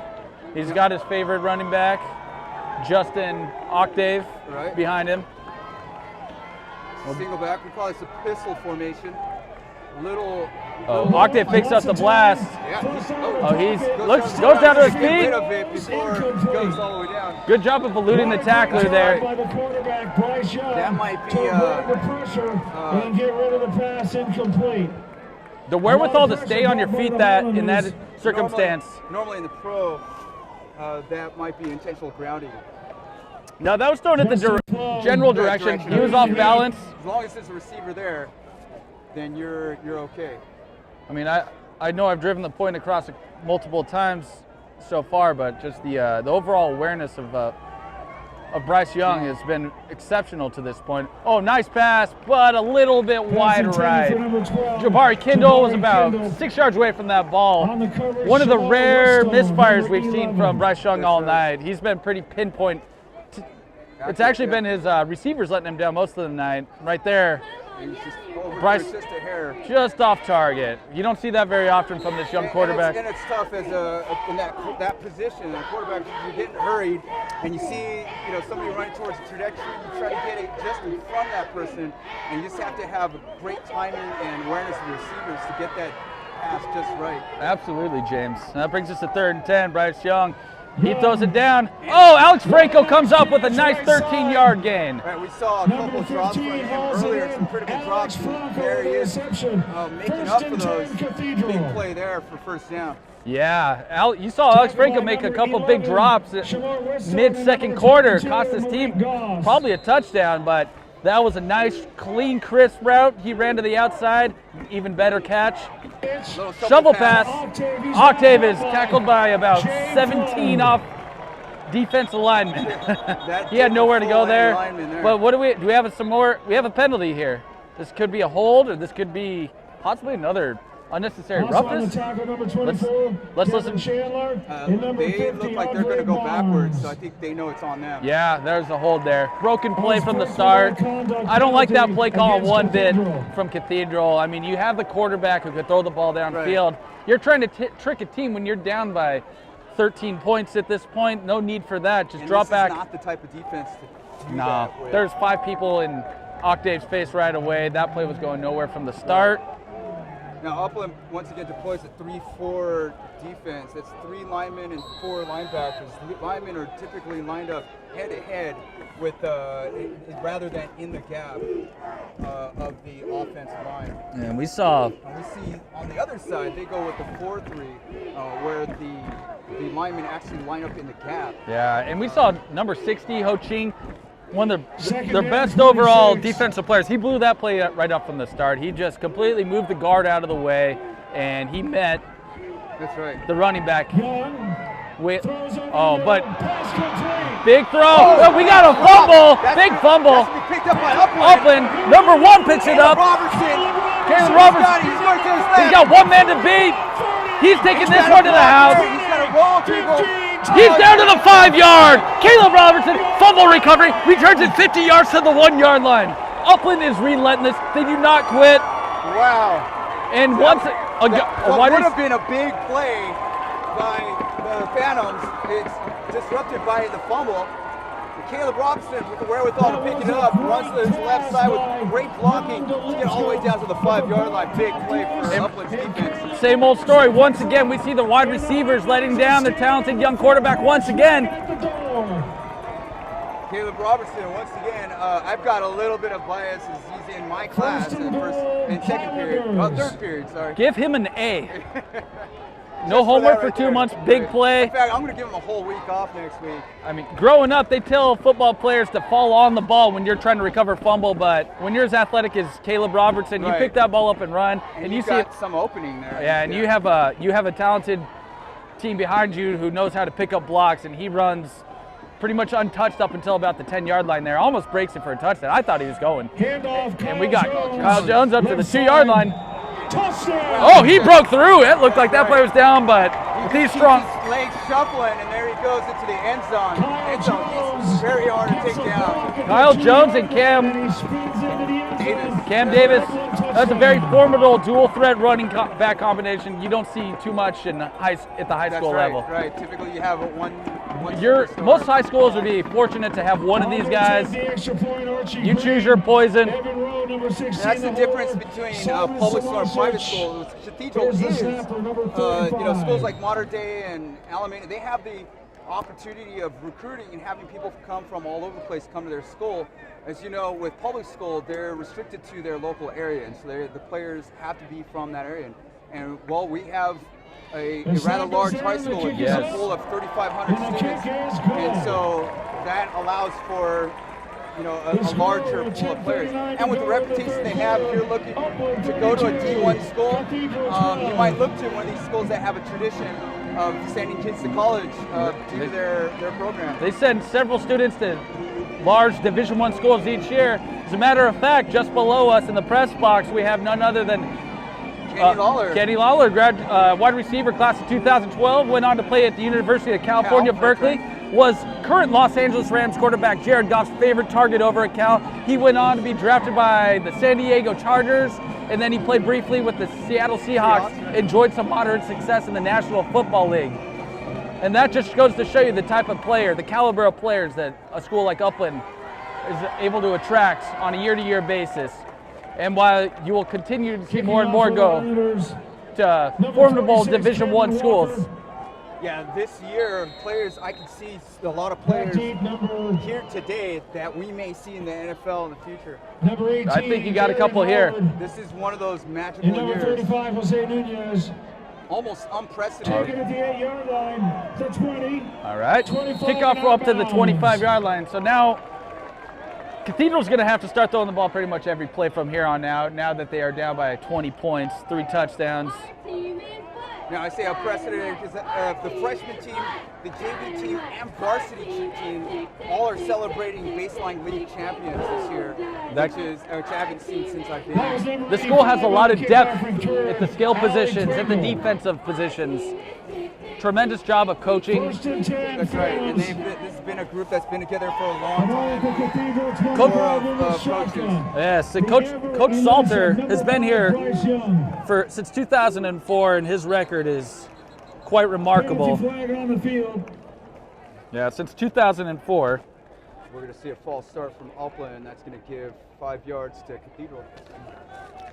Offsides, 5-yard penalty against Upland. First and 5. Yeah, Coach Salter's been here since 2004. He has a record of 130. Batted down. By number 22. That looked like a great pass, but to number 27. With a big play And for he Upland. had room to run after the catch, but then Pass it got intended for number batted 27, down. Josiah Great defensive Zamora. awareness, get his hands Yeah. up there. His favorite target, freshman Josiah Zamora, almost had that, but the defensive back's able to make a quick play directly to the ball and break that up before anything could happen. I mean, Bryce Young's still delivering strikes. His receivers are not helping him out with the drop passes and the fumble on the last possession. They've dug themselves in a hole that no other team this season has been able to dig out of. Back to pass. So he escapes the pressure. Outside the tackle, he throws it away. Get rid of it quick. Getting a little chippy and Upland again. No, I think this one's going to go on Cathedral for an extra shove after the defensive player. I think Justin Flo is trying to get off of Bryce Young. Flo looked, there might go against Cathedral. That is going against. I thought it looked like Flo might have gotten a little extra shove in, but against Cathedral. Yeah, so the Cathedral player was pushing Justin Flo off, and he's called for the penalty. So that's going to make it 3rd and long for Cathedral, and an already insurmountable deficit which they are facing. Right. Well, I'll tell you one thing, Bryce Young is going to need a lot more time to deliver any passes because Upland is right in his face pretty much every. I think the offensive line for Cathedral is getting tired at this point. His speed and awareness that is getting him to Penalty marked off against Cathedral. I've been very impressed with number 6, coaching. He's blowing up the offensive line pretty much every single play, making it extremely difficult to run any significant routes. Right, he's got great technique there. Very low center of gravity. And speaking of technique, we were talking about gaps earlier. On the offensive side, for those of you new to football, the running backs run through gaps. The defense, we call those techniques. You have the direct in front of you or the left or right. So you have the 0 technique, 1 technique. And the even numbers are typically directly in front of the players, odd numbers in the gaps. All right, 3rd and 20. We got Josiah Zamora lined up on the outside, number 27. Excuse me, he's in the slot. Seems to be a little confusion with the Cathedral offense. Bryce Young's looking to his coaching staff on the sideline there. He gets the ball. He runs to his right. Rolls right. Gets off a big throw. He's got his guy. Complete. Wide open. He's got to make a move. He is down at the 20-yard line. That is good enough for a 60-yard completion. There are 2 penalty flags. I'm not sure if that's going to be a hold or a roughing the passer. That could be a holding because he was wide open on his throw. The reception so it had to be a lineman that was preventing him from getting tackled. And that throw, that was a massive throw. And perfect throw. But that play is being called back. Comment on the DBs there, making a good breakdown. Like oftentimes, a defender will over pursue, missing that tackle. What you want to do is break down in front of the receiver and make sure that he doesn't get anywhere. And then there was time for the other receivers or the other DBs to come up and make a tackle there. That could easily be a touchdown if the defense doesn't have fundamentals to break down and slow down. Yeah. Another devastating penalty. That was a huge play. 60-plus yards, got them all the way to their 20-yard line. Ball spotted at the 6-yard line. Instead of first down at the 20-yard line, you are at 3rd and 20, 3rd and 30 at the 3-yard line. You suspect, we were just talking about Hutchin going off the outside, the right side of the tackle. I believe that's the 9 technique. We're talking about techniques there. And he's going through there, and we're talking about him blowing up the play each time. At that time, there was nobody around there, and you might suspect. Bryce Young back in his end zone, gets the ball off, gets it over to Octave. Octave breaks the tackle. Like I said, really slippery. Going left to right. Nice job by number 21, Justin Octave. All right. Now, are they going to punt with 3rd and 20? Number 10, Justin Flo. 4th and 20. And number 25, Gavin Scott. Yeah, because this is a really dangerous territory to be. That is correct. For 4th down on. Absolutely. It's a long way to go. Crazy things happen in high school, but not even at this point is Cathedral even considering to go for it. You just got to hope that you got to put trust in your defense and hope that they can hold it and put you back into this game.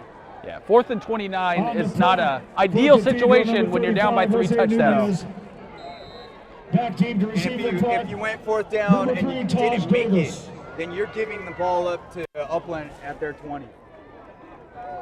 Yeah, that was a huge holding penalty. He's back to punt. He gets it off, but that is a short punt. That only goes about 20 yards.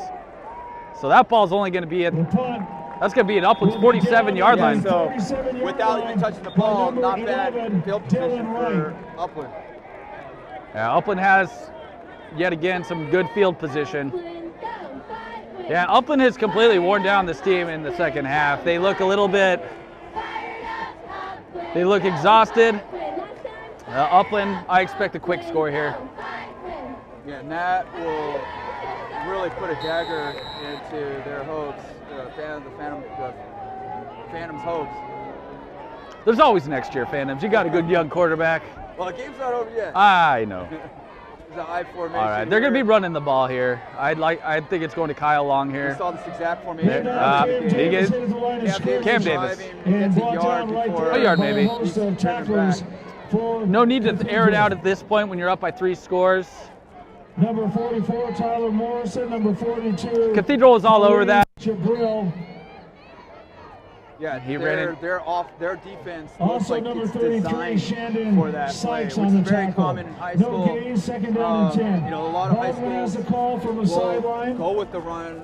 The ball spotted at the Cathedral It's a much safer play 47-yard to go line. by than trying to throw it. Yeah, because you that run the requires risk a of lot talent. interceptions if you're throwing it at this That's point. right. Oh, he play fake. Baldwin gets the ball to Baldwin Tyman gets it off Ford. to Tyman Ford to the left side to get a first down. Takes the ball inside 13-yard the gain. 35-yard line. To number 9, Trevin Ford. Nice 13-yard play action fake. Little swing route to the outside. Baldwin's able to find him for an easy first down. That's the fascinating thing about watching this quarterback being left-handed. Tackled You see by him number throw 7, so easily Nico on that Scott. left side. And Number you're just not used to 32, seeing that Cedric because Jones. the majority of And quarterbacks 33, are Shandon right-handed. Sykes. As are the First and majority 10 of humans. Upland. The Yeah, ball right. at the That's Cathedral why, right? 34-yard Joking line. aside, that ball comes out with some serious zip. Yes. Tyman Ford, the ball carrier. Oh, Ford gets the ball again. He rumbles for a good 8-yard gain. On that, everything looks On like the it's happening tackle, on the number right 18, side. He Aaron goes to the Howard. left. And number 42, Between the guard Khalid tackle on Jabril. one side and is able to pick up grip the yards. Good play calling. A lot of Again, a Cam 7, Davis and Kyle second Williams down and require so 3. much attention, and you slip your fullback right up the middle there. Tyman Ford, sophomore running back. Not much the Cathedral Wide left goes defense can Taj do at this Davis. point. LaShawn Potts comes out to the right. Right now, most important thing for Upland High School is ball security and preventing any sort of turnovers. But he is blown up behind. At the exchange from the quarterback brought down. Big hit. Outstanding defensive play by Cathedral. Cathedral linebacker. Up is right there. By number 44, Tyler Morrison. Yeah, Tyler Morrison he burst through that defensive line untouched, and Cameron Davis unfortunately paid the price on that one. He might have to take a breather after that hit. Yeah, things happen so fast. Like I said, you know, you almost don't have time to see what's going on. You just see somebody with the ball and you just grab it. Upland with their 3-score lead at midway through the third quarter might be letting down their guard just a little bit, but we see Cathedral still got a little bit of motivation and fight left. And a whistle here. Timeout Upland. Upland You know, with the great timeout. Team, you know, a 10-1 team. Upland football would like once again to thank is going to Brazos stay for with providing it. our They're not Friday going to slow team down meal. and try. Brazos is located on the northwest corner of 16th and Mountain. And For great I'm food, sure part great of their ambiance, success and has to great do with that, entertainment, is go to staying Brazos. confident and not letting yourself get down when it should slow down. Yeah, absolutely. Hey, earlier I was talking about some of the notable alumni from Cathedral High School. And I mentioned the silver medalist in the metric mile run, Bob McMillan. And this was in the 1952 Summer Olympics in Helsinki, Finland. And would you be able to guess who might have won the gold medal that year? Think. Jesse Owen? Close. It was actually none other than David Baldwin Luxembourg's. formation. Anyways, back to the game. I have no idea. All right, third and short, and we got. Popped into my mind. Oh, Taj Davis. Oh, we might. Little contact. That is. Going to be a pass. Penalty flag on the field. Pass intended for number 2. Yeah, LaShawn Potts. when you're a defender, you just can't be on the body of a person And you've got to be looking for the ball and got to be going for the ball when you're that close. Yeah, And, that's going to be an easy passing interference call. Yeah, the Cathedral defensive back really had no choice as Taj ran a great route there and had quite a bit of an angle on him to make the play, so he had to make a little contact to prevent that touchdown. That's right. So that'll take Pass interference Upland against Cathedral. up inside the 10-yard line for a first down. I was saying earlier, yes, 1952. Yes, in Helsinki. Josie Barthel of Luxembourg actually won the gold medal. 15-yard line. Luxembourg. Yes. What event was that? The metric mile. Metric mile. Yes. He was considered a surprise winner. It's a 1,600 yard. All right. First down at the 15-yard line. David Baldwin with a 2 halfback set. Hands it off Wow. for about a 1-yard gain. Jones, the ball carrier. Number. Brought down by number 20, Jabari Armstrong. That's a hell of a play, coming straight down the line from the opposite side. Yeah, Cathedral, number And 20. just getting unstopped from all the way on the other side of the field to come across. It's usually rare to be able to get a tackle, even if it's straight down the pipe through the A gap or between the center and guard. And he was going off the tackle, and he was able And to off pick to that. Cam. Cam Davis, the ball carrier. Another Off the 2-yard right gain. side. Yeah, it was a remarkable play by the Tackle strong number safety from 44, Cathedral. Tyler Morrison. Yeah, that. Sure got speed to get from, like I said, from one side of the field to the other to make that tackle in the backfield. Yeah, Demaria Thompson really, or Demary Armstrong, the junior strong safety, really made a terrific play on that previous run. Yeah, it's an awesome feeling when you can go down the line and prevent them from getting to the line of scrimmage. And that he Off to did. the left, Taj Davis, Potts to the We've right. got Pistol. 3rd and 8. Shotgun formation, spread wide as Taj to the right side of the hash mark. Man coverage. He's going his way. He's going back. Going his left side. Out of the He's got an pocket, opening. left side throw. Baldwin. Across his body. Oh, Baldwin throws an interception for the Cathedral. By number He 42, takes it out, which might have been a That's penalty flag on the a field. huge play. For Huge the play. Adams. I thought he had a exactly man what in they the end needed. zone. Number 42 from Cathedral made a terrific play on the ball. That was Jumping Halid sky high to get that, and Jabril, the senior linebacker from Cathedral, made a terrific read. it's a huge jump to get that, get in between the receiver and the quarterback. Yeah. That's going to be a penalty on Personal Cathedral. foul However, against that's Cathedral. after the play. That's going to push him back inside the 10 because he only got to the 10-yard. Right. He should have taken a knee, but he Ball spotted at the 5-yard got a little. line. Right. Phil- 'Cause that would bring him to the 20. He felt the need to make a big play. Right, yeah. Down by 3 scores, he was- understandable, but sometimes He you was just. already running forward when he caught the ball because his momentum took him forward. Yeah, and but then that he decided to run for it. the penalty was especially costly. They had the ball about the 11. Now they're at about the.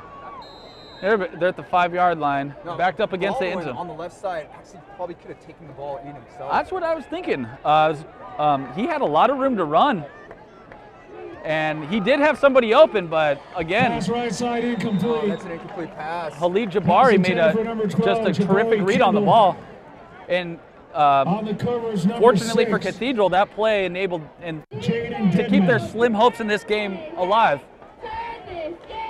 They obviously need to score here. Defense, hold your ground, hey, hey. Turn this game around. Defense, hold your ground, hey, hey. Incomplete pass. Safety Gavin Scott thought he had a fumble there, but it was an incomplete Number pass. 21, Justin Octave. That'll bring us to 3rd and 10. Some defensive substitutions. With a big hit, number 51, Leonard Leal. Big Leonard Leal making the hit on that. Kind of Always a presence inside, Leonard Leal is. Standing on the goal yeah, he's line is the quarterback, linebacker Bryce version Young. of Palomalu. Oh, Bryce Young back, Young makes a throws throw. outside, incomplete. Wide. It looks Yeah. like they're going to be forced to punt again. That was going to be a little short. Yeah, he really had no time, and when you're in your If own he end did zone, catch that, it would have been in the Pass sidelines. intended for number 85, Ale Pringle.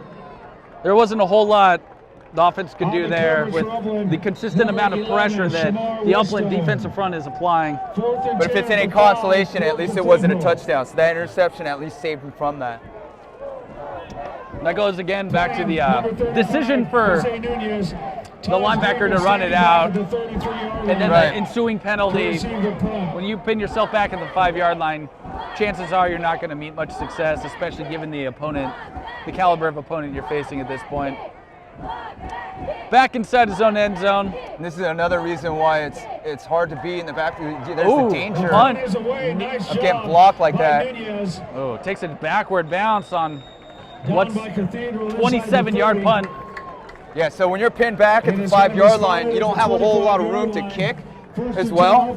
And, you know, if anything goes wrong, there's 10 yards of real estate where you could get tackled or drop the ball or something go wrong.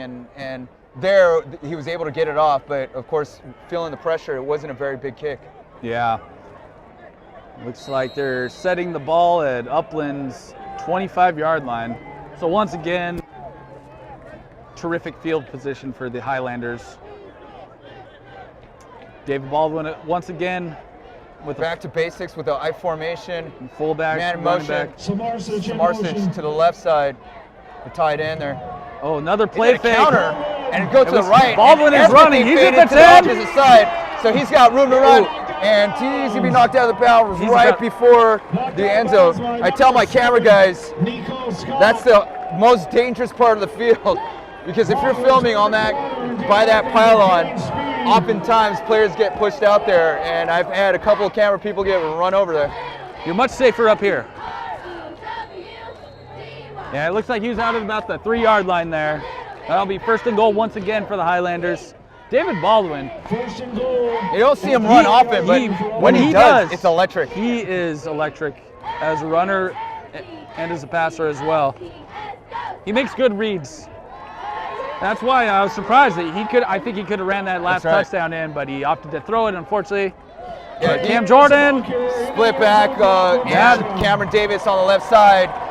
Just left to center, gets in, probably a little bit too easily for that touchdown. Yeah, untouched on the goal line. You don't see that very often, but that's just great blocking, good reads, good technique. And a tired defense. And a tired defense, yeah. Yeah, that's going to put us up at about 4 minutes and 13 seconds to go. Point. Archie Green, number 85. Evan Rowe, the holder, number 16. Simon Samarsic, number 35, the snapper. This will put Upland up by four scores. 27-point lead if he makes this extra point. Ball is snapped, the hold's down. Extra point is good. And he splits the uprights for another extra point. Archie Green, 100% today. The score with 4:13 to go in the third quarter from 39-12. Well, Upland's average margin of victory this season has been an astounding 38.5 points per game, and they are approaching that. They started off a little slow. It was a close game, but that kickoff return touchdown to end the first half, and now these two touchdowns afterwards, they're at 27 points. Yeah, so they've only had one game under 40 points, and that was against Rent to Cucamonga at 30-23. Impressive. Number 85, Ali Pringle.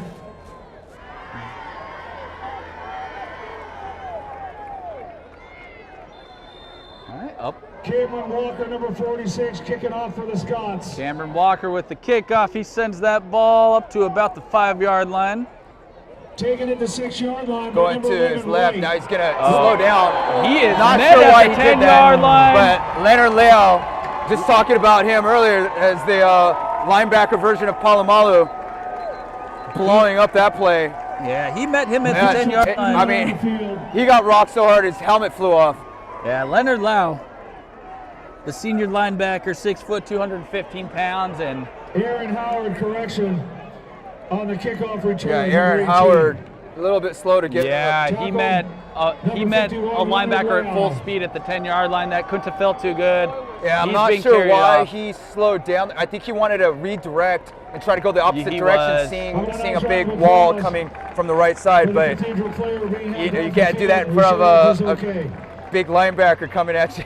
Yeah, that was unfortunate, and he looks a little shaken up. He's carried to the sideline, and he's being tended to at this moment. Assisting him off to the side of the field, number 52, Keith Conley. Yeah, we wish him the best. We hope he's okay. He's being attended to right now. Now, if there's any time to be injured, you never want to be injured, but if you're going to be injured, it'd be best the last game. Yeah, for obvious reasons, but yes, we do wish him well. And We do. They have terrific trainers over there at Cathedral High School. Some of the best in the nation. Bryce Young and Almost picked that off on the deflection, did receiver calamities continue And Lipskin as that pops out of number 6. Yeah, Ahmad Lipskin, he almost had that, Nick but Zamora on the coverage. Zamora almost picked that off on the deflection, but he was just about an inch short. Ball hit the ground, incomplete pass, 2nd down and 10 yards to go. And Bryce Young's got a lot of zip on his throws as well. And Bryce Young's been playing very well, but his team's consistently backed up inside their own 10, 20-yard line, drop passes by his receivers, penalties. And part of that, it's not just the skill level of the he's players, pressured but immediately, makes it's- another man miss, throws on the run. It's the defense. It's Josiah just Zamora pressuring. up to the 36-yard line. Plays are going to get off, and people are going to make catches, but it's what you do afterwards that will build character, and you'll see the fundamentals show up on this defense. Absolutely. And Josiah Zamora with another big play. Christian 42, Edison 6. Cathedral's still throwing the ball with authority. Pass incomplete. Incomplete pass. Little shove. That almost netted Upland another penalty, but Coverage, Yeah, it was close enough after We have some more scores. the throw went off almost 18, to 0. catch, and the timing was Here it is, just enough 28, that it wasn't a Calabasas penalty. 7. yeah, Malik Goss, he got a little excited there. He laid a little shot into Alex Franco as he tried to go up for the reception, but no penalty, no foul. And we go back to Octave. He's got a little room to run, a little gain of 7 yards. Yep, They'll running bring it into his own player a little bit on right down the middle.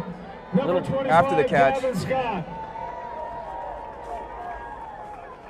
And looks like they're bringing in a double tight end formation. They brought in number 46. That'd be DJ Riley.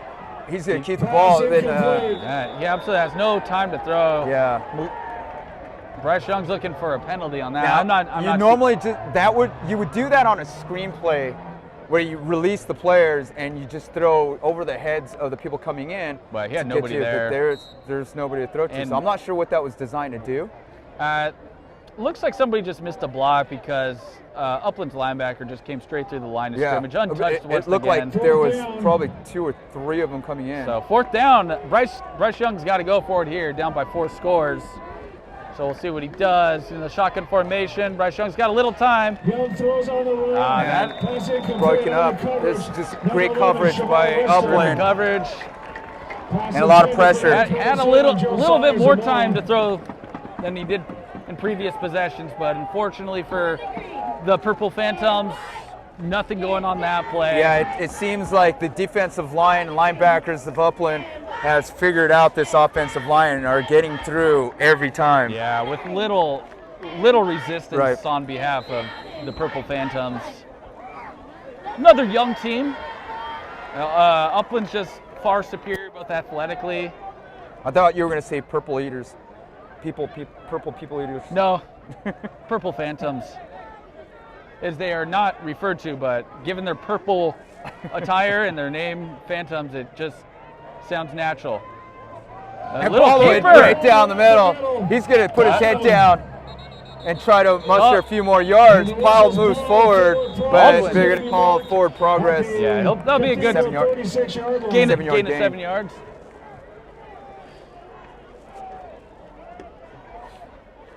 Tackle by number 33, Shannon Sykes. And number 40. Upland's become Curtis quite Brown. a football powerhouse. I mean, they're anywhere you go in Southern California, a lot of people who follow football even just a little bit regard Upland as one of the more elite football programs in the area. Yeah, last year Baseline League was named one of the most challenging athletically competitive leagues in the country in all sports. Looking at Chino Hill's basketball team. Oh yeah, with the Ball brothers. That's right, and of course Upland and Rancho Cucamonga's football teams. They've got a great tradition. A lot of talent in this area. And all around, and of course in football, up until last year, Upland was like 4-time Baseline League champions. Yeah. And just last year, Rancho took that title, and Upland took it back this year. Yeah, a lot of talent in Upland and Rancho Cucamonga and the surrounding areas. And so it draws people to, if they're looking for a place to live, good community. Great community. It's a smaller city, but very diverse. Yeah, 77,000 population of 77,000 here at Upland. And you've got diverse socioeconomic status, diverse cultures. Number 16. And it's a pleasure to teach at this high school. Handoff, left side. It looked like Upland. Whoa, there's a shot to the head. Ouch. It's just, you could sense the frustration over at Cathedral side. That was completely uncalled for, and a flag comes out. Of course, it's going to go against Cathedral. Well-deserved flag going against Cathedral. Yeah. Anything that egregious. A person with a helmet on. No need for that in this game. Young student athletes will make mistakes. He'll learn from this. And it looks like David Baldwin's going back into the game. Unsportsmanlike conduct against Cathedral.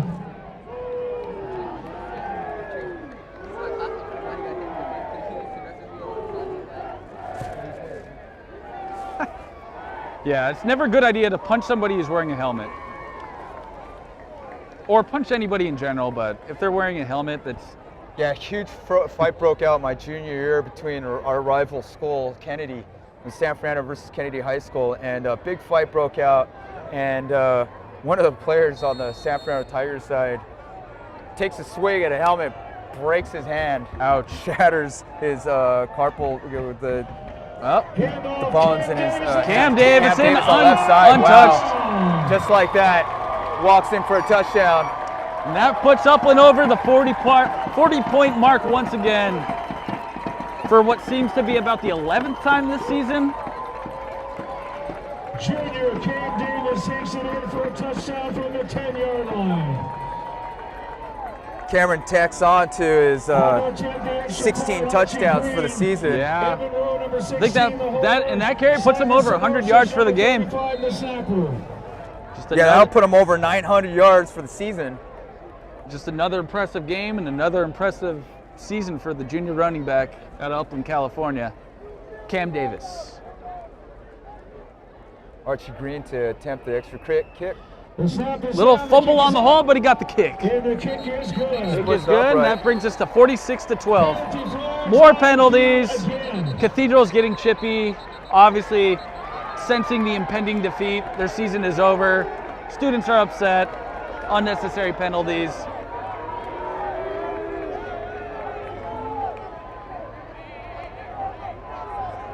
Some Upland coaches are running on the field to get their players away. Yeah, keep them safe, make sure the penalties don't go on there or something ridiculous happen. And now we have the Upland crowd chanting the Sha-na-na-na Goodbye Now song, obviously directed towards the players and the fans of Cathedral High, given that their lead is now at a staggering 34 points. Yeah, they're only 4 points away from their average margin of victory at this point. Now, of course, for Cathedral. They're not used to being down this low. I mean, they've only lost one game, and it wasn't a blowout. Yeah, a very talented team over at Cathedral. Upland's just coming away with the big plays when they needed them, and their overall talent has been noticeable to this point so far. I mean, that loss against Loyola was just a 10-point loss, 17-7, and you know, with 46 being beat out 46, that's not a small mistake. And Upland will be kicking off from the 40-yard line after that additional unnecessary roughness penalty. Some lost keys that have been turned into the press box. Anybody Denisha from the dog pound section in the Upland bleachers. Denisha, I believe we have your house keys. Please come to the press box. Thank you. They found Denisha's keys. Denisha lost her keys in the Final stands. score, Heritage 41, Calabasas 7. Okay, so we are ready for the kickoff after that slight delay in action after another unnecessary roughness penalty by Cathedral. And Upland is getting ready to kick. Oh, they are going, now they are kicking off from the 50. Penalty being marked off. I'm going to guess this is going to be a touchback. I'm not sure what's going on. So they are kicking off from the 45-yard line with all the unnecessary roughness penalties. I'm not sure. He's either going to just kick it straight into the end zone or maybe attempt some sort of squib kick, but I don't think they do that with their large lead. And yeah, that kicks out of the end, back of the end zone. Automatic touchback. First and 10, Cathedral at their 20-yard line. So Cathedral- as the Cathedral will roll take over. goes, when the ball goes into the end zone, you get an automatic 20 yards, and so they will start there. Yeah, at the 20-yard line, we'll see what they can do. Have a little bit of room to work with, but you know, down 34 points. Their hopes are all but dashed, but they could at least make the score a little bit more respectable with a drive or two. We'll see what Bryce Young can do. Now, lots of things can happen in high school. You know, momentum is a big part of the game, and if they can keep their heads up and execute a host of great plays, who knows? They still have more than a quarter to go. Quarter and some change. 34 points is quite a lead to overcome, but you do have a talented Shotgun. quarterback. Young throws left side. Great play. Get to the tight end on the left side. Caught. Number Right on the 85. sidelines, outstanding reception by Ali Sorry, that was a Pringle. receiver. Ali Pringle, First and 10, Cathedral. the 5'10" sophomore out of Los Angeles, number 85, with a nice reception. Terrific throw. You know, down by as much as they are, you still see the young quarterback and the receivers competing out there. The team's going to be a force to be reckoned with in the future out in LA. This might not be the last we see of them. Bryce Young looks in from his coaching staff, gets to play, hands it off to Octave. Ball carrier, brought down by Corey Octave Thomas. is putting his head down and just going to the pile. Still running hard. Pick up 5 yards. Yeah, a little 5-yard pickup, still running hard. Octave a little slow to get up. Looks like he's running to the sideline. Yeah, Nope. he hit that wall pretty hard. Yeah, he's running to the side. He looks a little he's a shaken tough up. guy. He looks okay. And number, Just gonna give him a breather, and yeah, he'll be back in there. number He's okay. 46 will come in to Yeah. take his place. And number Second down 4. Dante Riley's in for Octave at this juncture. He's back in blocking, and we have Bryce Young Young rolling is gonna- out in traffic. Takes a little hit. Yeah, he's gonna have to take it because his receivers were covered. Tackle by number Didn't like what he 50, was seeing, Andre and Barnes. saw a little hole and gets back to the line of scrimmage. Yeah. Tried to scramble out. He might have gotten half a yard, but not much. They don't look like they have the same zip they had in the first quarter. No, not at all. They came out firing, and their offense looked very fresh, very organized. Now they're lagging a little bit. A lot of looking over to the sideline. Just their overall demeanor and their body language is somewhat Tackle number 65. less than it was at the start of the game, to say the least. Yeah. Correction, 60. Paul Ho Ching and number 65, Brandon And they look Arias. tired, don't they? you fight all season to get to this point, and you're down by 30 plus points in the fourth quarter. With the start of, it's got to be difficult for the young men on the Cathedral side of the football field, but you can count it as a learning experience, and a lot of these athletes will be back for next year's season. So don't hang your heads too low, Cathedral. You'll be okay. Now this is the first time that they've met in any kind of venue, it's, you know, CIF playoffs or preseason or anything like that. And so, you know, this is the first taste Cathedral have had with the, you know, the San Bernardino County team. Yeah, competition's a little bit more difficult up here. At the baseline league, I guess you say. They did play Redland East Valley, which is in the San Bernardino they beat County. them last week considerably. Right. And their quarterback threw for more than 230 yards and multiple touchdown passes. But the stout defensive line and linebacking and defensive backcourt that Upland possesses makes it difficult for even the best of quarterbacks to perform against. And right tackle number 78, Luke Felix Lawler. Okay, we're at 4th and 4, so it looks like they're going for yet another 4th down conversion. They've been unsuccessful in their last few. Josiah Zamora is actually leaving the field from late formation. Draws back to pass. Draws back. He's running, almost slips. Bryce Young. right. Nice throw on the run. Jeremiah Kindle. Number 12 with the reception. And Jabari Kindle, Kindle, great hands, going out of bounds at about the 40. Yeah, nice play.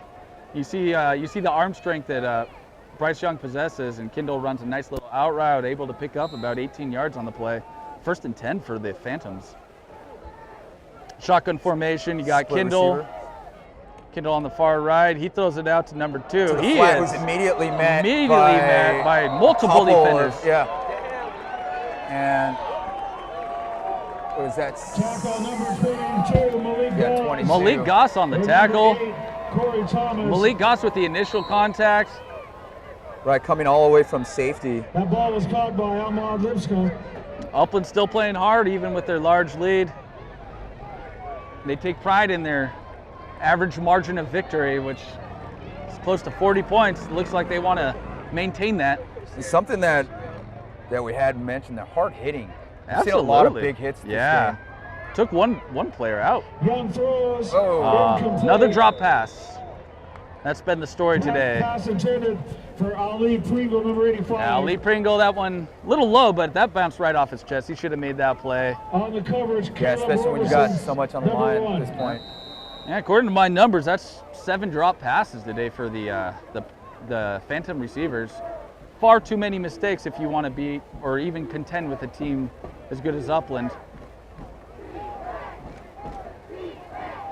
But you also have to give it up for Upland's defensive backs. I mean, their pressure, even when the ball's located perfectly, there's a defender always making a play on the ball. Bryce Young incomplete. Throws on the run. Pass intended for number 85. Yeah, I see Ali Bryce Pringle. Parker coming in really fast on the left side. He's been harassing Bryce Young all game long. Yeah, Bryce Young has had very little time to throw throughout this game. And yet again, he's throwing on the run. Have you seen Bryce Young actually stay in the pocket? He's not really able to. He doesn't have that luxury. Yeah, and when the couple times he has, he delivers strikes. And if given the time, he looks like a very deadly accurate quarterback. Yeah, the ball zips out of his hand. But no quarterback, no matter how good you are, can. There's a movement on the right side. Number 78. Right tackle. Yeah, there's no matter how good you guys, your receiving core and your quarterback is, if you don't have the protection, you're not going to be able to get those passes. Yeah, 15 and for the Phantoms. And even in broken down protection, when the Upland defense applies pressure, we've seen him escape multiple defenders and still make plays with both his legs and his arm. Kind of reminds me a little bit of Aaron Rodgers of the Packers. Just that intangible, the feel for the game, able to make something happen when things break down. So that's a very unique trait. which Bryce Young possesses. But you still need a little bit more help from your receivers and your line to succeed. Yeah, and there's More Bryce Parker Bryce again, almost grabs his arm. Wow, and he's able to get that as off. if that looked like Aaron Rodgers escaping from. Oh, we got number 56. Did number 56 just get called for that? I think so. He should know He's better. mouthing off saying something to Yeah. Bryce Parker. And he must be frustrated because, like I said, Parker's had the better of that matchup. He's just ripping through, you know, and that's not a punt. That's a technique. The rip is kind of like a hook with your arm and getting under the player and squeezing through that hole, and he just gets there every time. Yeah, I mean, Bryce Young able to escape that, and I thought that ball was coming out when Parker hooked Young's arm, and Parker is so strong. He ripped right away. Right, he was able to hold on to that ball. Ran 3 yards and then threw the ball, a perfect strike. Yeah, that's fantastic for a concentration game. Yeah. too, 'cause that could throw your game off. You know, you almost got tackled. Someone's arm's on your arm, and then you're still able to maintain your focus with the receiver, and then get it off to him for a perfect strike into the numbers. Yeah. Watch when Bryce Young moves around in the pocket, you see him. He gets so low to the ground when he makes his cuts. His elbows almost to tackle. His cuts are so precise and crisp. And they're abrupt. Very. Look, great concentration. Complete. Oh, he's out of bounds. Out of bounds. So that's not intended for Jabari Kindle. Would have been a nice 12-yard completion. Nice throw. Slightly out of bounds. Intended for number 12, Jabari Kindle. Yeah. On the covers, number 6. When you see him eluding defenders, he makes these cuts, and it's thrown the Upland defenders off initially, almost every time. But fortunate for Upland, they have so much pressure coming that they have other people interfering with the play. But just very impressed by the young quarterback. Drops back to pass. Bryce Young Looking to his rolls right. out to his right. Yet again escapes. There he is again. Making plays with his legs, bumps into his offensive lineman. He's going deep. And yet another perfect throw. This kid is unbelievable. Touchdown. And he's going to get into the touchdown. Big hit in the end zone. That's a touchdown and a late hit on Upland. That was a sensational play. Although he was still in bounds on it, they're going to think it was a little excessive. No, he was past the pylon. The pylon, yeah. Yeah, it was unnecessary. What an amazing play by Bryce Young. He escaped pressure yet again, ran to the complete opposite side of the field, bumps into his own offensive lineman, but still has the wherewithal to deliver a perfect strike to his receiver, who goes in for a 40-yard touchdown. That's right. We just saw him do that earlier, escape, what would have been a sack, and then get it right to his receiver, and he does it there again. Perfectly delivered throw for a touchdown. Now we had some contact here over on the left side that was questionable, and I think we might be discussing a couple things, whether that affected the play and whether that was indeed an excessive hit on the Well, it looks like they're spotting the ball back at the 30. So I thought it was a late hit on Upland, but it looks like it might have been a holding on the unnecessary roughness on the defense. Holding on Upland. Dead ball, personal foul. Looks like Upland. 2 personal fouls. Touchdown is a rule. Okay. Yeah. So I think that there was an issue on the backside before Young delivered the ball, and that was against Upland, and then of course the excessive hit on the end zone. Ladies and gentlemen, tonight's ball game can be viewed on the unsportsmanlike NFHSnetwork.com. Once again, great play by Bryce Young. That's late hit by Upland. NFHSnetwork.com. That penalty will be enforced on the kickoff.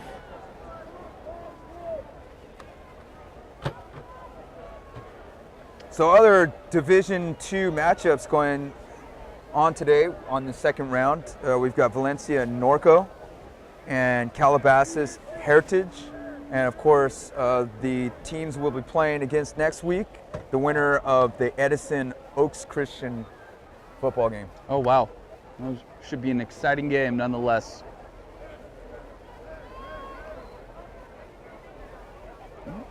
lining up for the extra point, one would assume, but we still see Bryce Young out there. That they may go for a 2-point conversion here. Yep, they are going for 2. We see Justin Octave and Bryce Young in there. Breaking out of the huddle.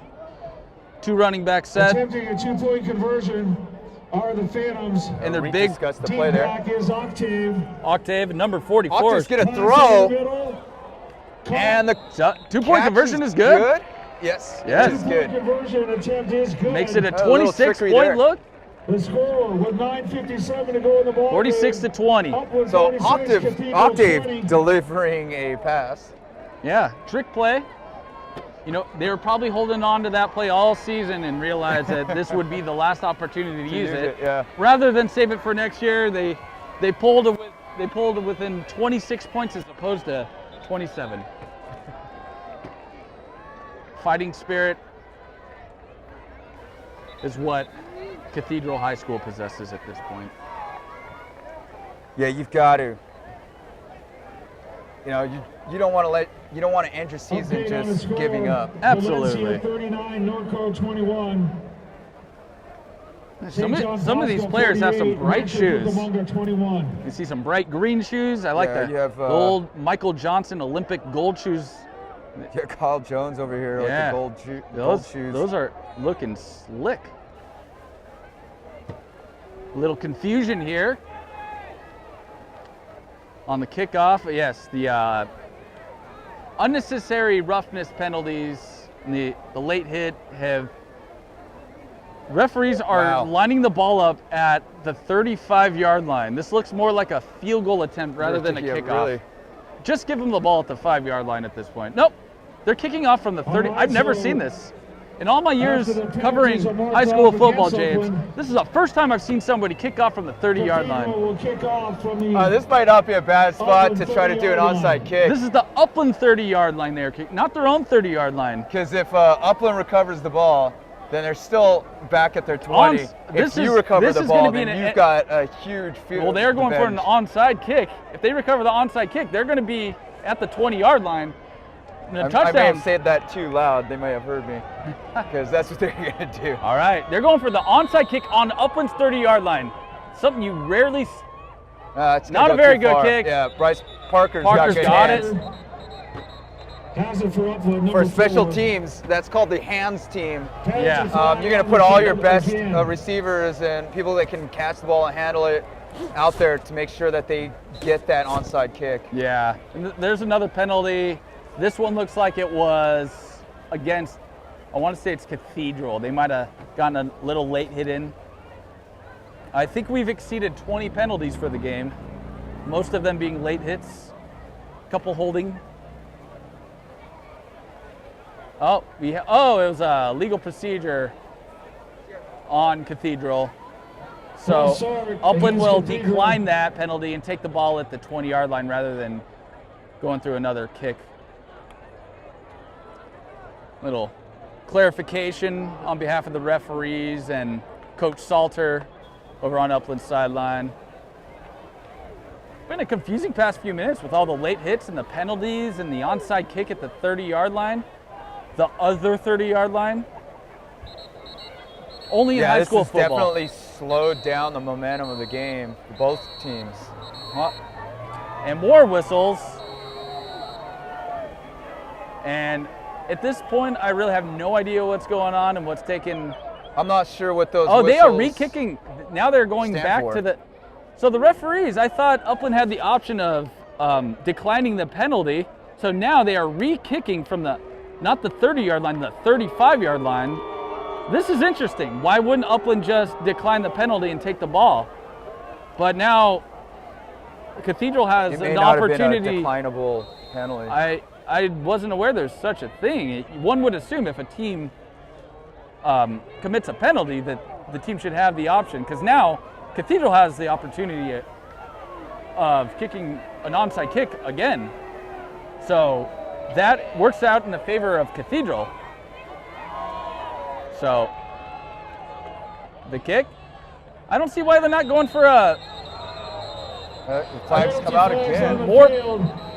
All right, the referees at this point just got to give up on the ball at the 20-yard line and let him go. This is getting borderline.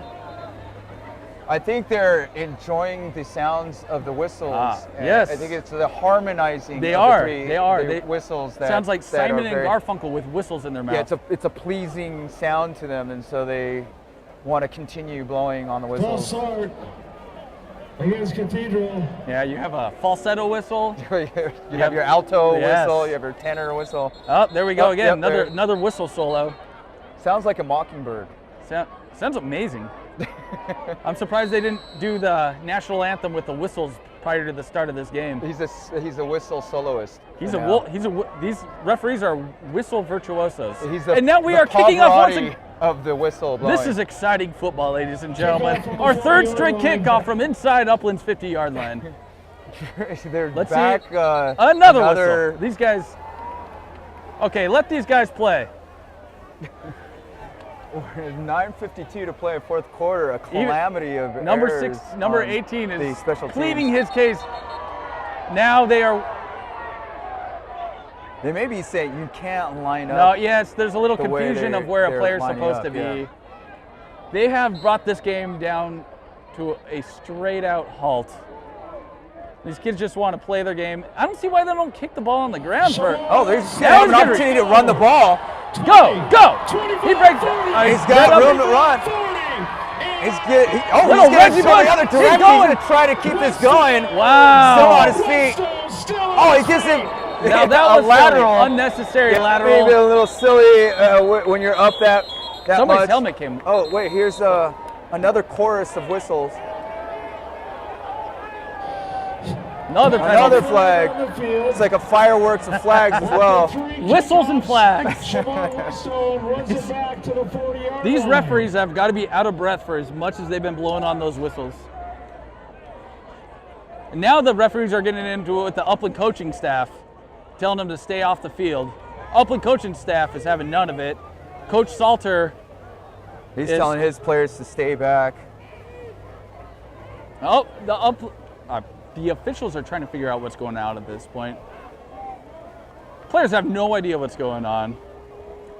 Yeah, Not that whistle may nothing have against been blown them. a little. This is the I don't whistles know have what gone the in. whistles were about, but that was a fair lateral backwards. Yeah, Not probably not the best idea. But it was a I think poor he was- idea. Yeah, he's trying to do his best to keep the play alive. Yeah, but there's no need to at this point. No, and that was already a big play. And now there's a player down on Cathedral's side.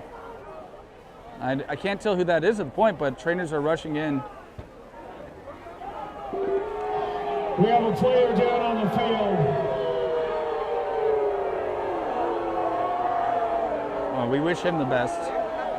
Still can't tell. I'm not sure what happened. There's so much going on with the yelling and the referees. Looks like 42 or not sure, but there's something going on with his left leg. Looks okay.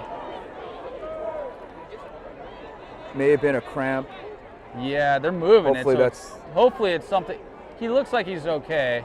It's not a head injury. He's okay. Gonna He's get up walking on off. his own. That's number 43. How about a nice round of applause for number 43, Elijah Islam. Elijah Islam Back will up be on his okay. feet and being helped off the field. And the referees are still talking. They, at this point, have lost complete control of the game. They may have some conflicts with each other. Yeah, I think there's some inner turmoil. And what started out as a beautiful chorus of referee whistles has turned into an all-out mutiny amongst these men in striped shirts. Hopefully they're able to settle it soon so we could get on with this most entertaining football game. Men in Stripes sound like an interesting movie. I don't see why referees get such a bad rep. The ball spotted at the Upland 28. Okay, back to football. So we got David Baldwin waiting for the play. Oh, that's right. This was there was a football game going on, wasn't there? All the players look a little disoriented at this point with all the halts and the whistles and the flags. But Right side, Kyle Jones Kyle is breaking Jones yet on his another feet. run. Nice 30-yard Getting run. past the 50. Cathedral territory. Kyle Jones with He's got the golden shoes. his emphatic 30-yard run. Another flag.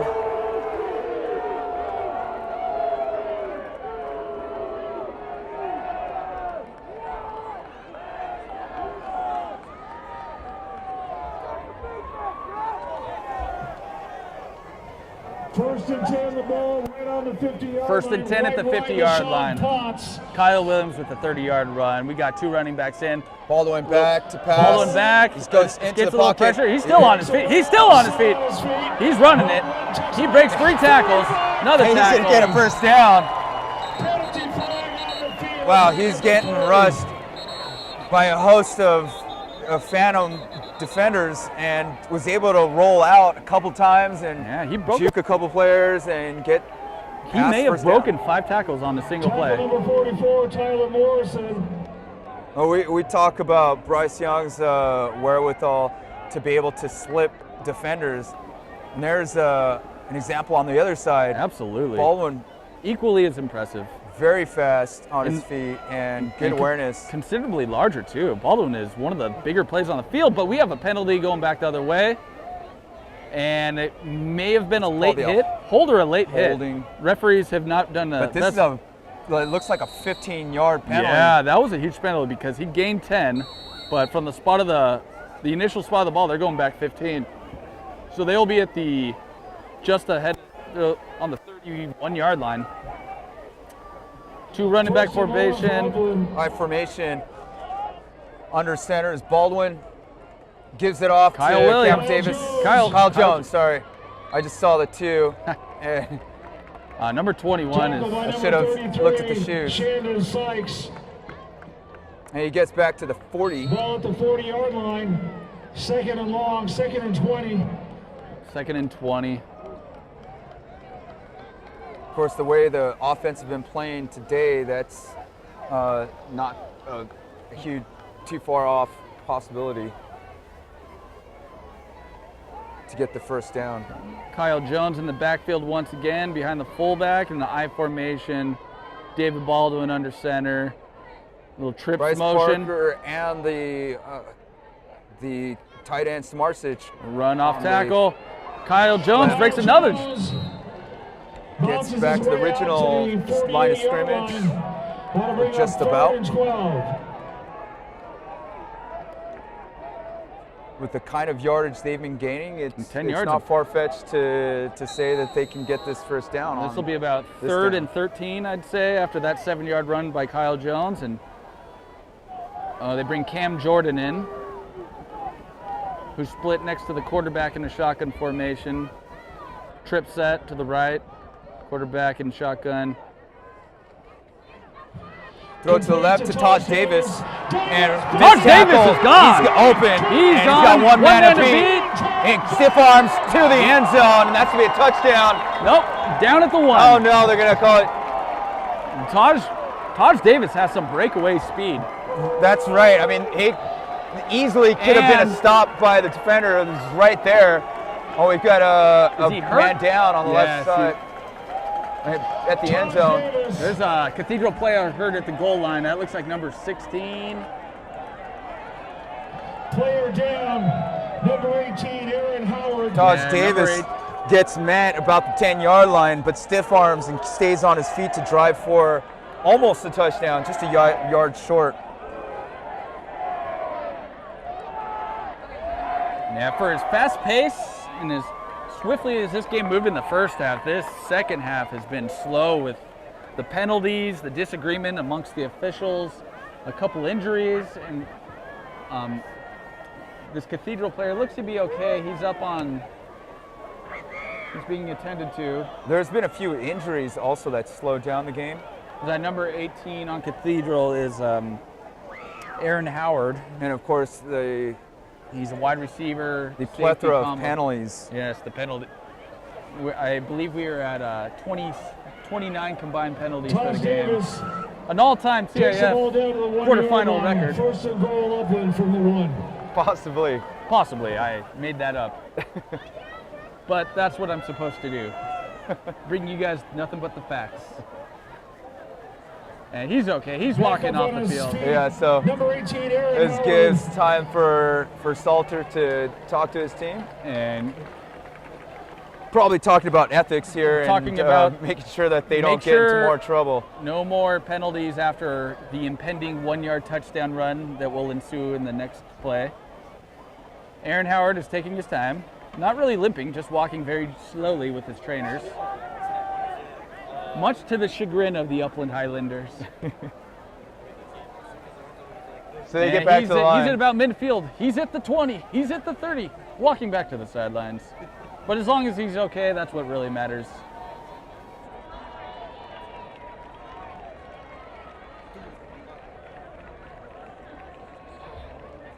And he's about 3 feet from the sideline, and we should be back to game act. Oh, he's walking. Oh, now he's. Highlanders up to the line of scrimmage. They get to the line real quick. That's poor sportsmanship on Aaron Howard's Kyle behalf. Jones, the ball Touchdown, Kyle Jones is Upland in. Highlanders. Touchdown, Upland. Kyle Jones! Number 21 with his Golden shoes. golden shoes. Very impressive young running back. He's out of had a Upland. big day today. Another big day. The Kyle Jones and Cam Jordan running back tandem from Upland High is Cam Davis. Cam That's right. Davis. The Cam junior Davis. Cam Davis. Kyle Jones, the senior. So he's gonna be able to leave here with lots of successes to talk about. And Simon Samarsic, number 35, the snapper. Okay. In for the extra point, which will make it 33 point. Penalty flags on the field. The ball goes through the uprights, but penalty. I don't Something think I've ever happened seen online. so many penalties in the Jeez. game. It's almost as if the 5-yard players are doing it penalty, intentionally at re-kick. this point. Right. Let's screw up the point after attempt. Anyways, it's been a long week. A lot of students are looking forward to Thanksgiving That's and the time right. with their families, so their mind might be Upland, not 100% into the game at this juncture. Upland, like a lot of schools around the district, have elected to spend some of the days that they have off, because you have to have 187 days for Point after is instruction, and you can divide up your break time. You know, whether you have 2 weeks spring break or you have point after, extra good. days here or there off for, like, say, Thanksgiving. And like the other schools around here, Upland is elected to take the entire week off for Thanksgiving. And so they will be off this week, and then we'll be returning while they're on break Extra point attempt, for no good, wide the, left. you The know, score apparently is if 6:43 they to go in maintain the this ball lead, game. Upland they'll be 52, playing in the playoff game, Cathedral third 20. round of CIF finals next week, semifinals. And it'll either be at Charter Oak or Edison. Charter Oak and Covina? I'm sorry, Oaks Christian. Oaks Christian, I was going to say. Or Oaks Christian and Edison. Okay, that should be a very contested matchup either way. All right, Upland is set for the kickoff while Cathedral is making its way back cathartically. And we are almost ready for the kickoff.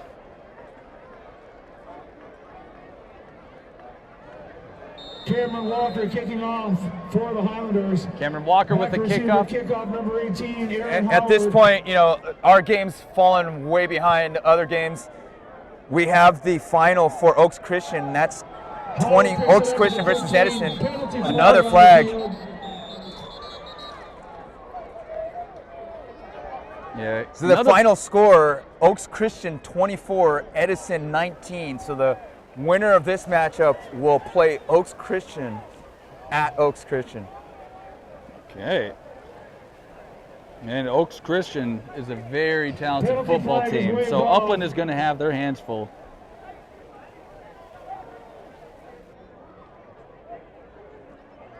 Another flag on the field, not sure what this one is for. It looked like a,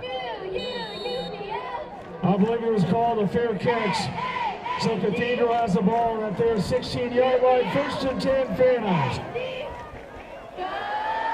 all right, it's going to be 1st and 10 at the 10-yard line. They called a fair catch on that. Interesting, you typically don't fair catch a ball outside the goal line. But with the game out of hand, Yeah, I think the on Cathedral on return man just decided kickoff. not to risk a fumble. And Pass another drop pass. incomplete. On the coverage, closing quickly, number 51, Leonard Leal. Yeah, Leonard Leal breaking up that pass. So- Called his name a couple times For today. Ahmad Lipscomb, Big number linebacker. 6. So Oaks Well Christian. defended. They are 10-2 overall. Second down 10. Octave the ball carrier 20. Yeah, Octave up to about the 20-yard line, still on his feet. And there's a whistle. They stop forward progress.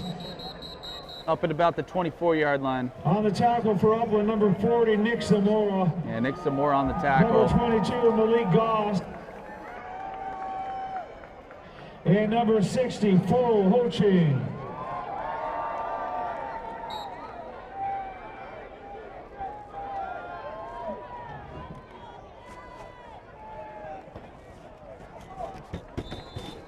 All right, what are we at? 3rd and 2.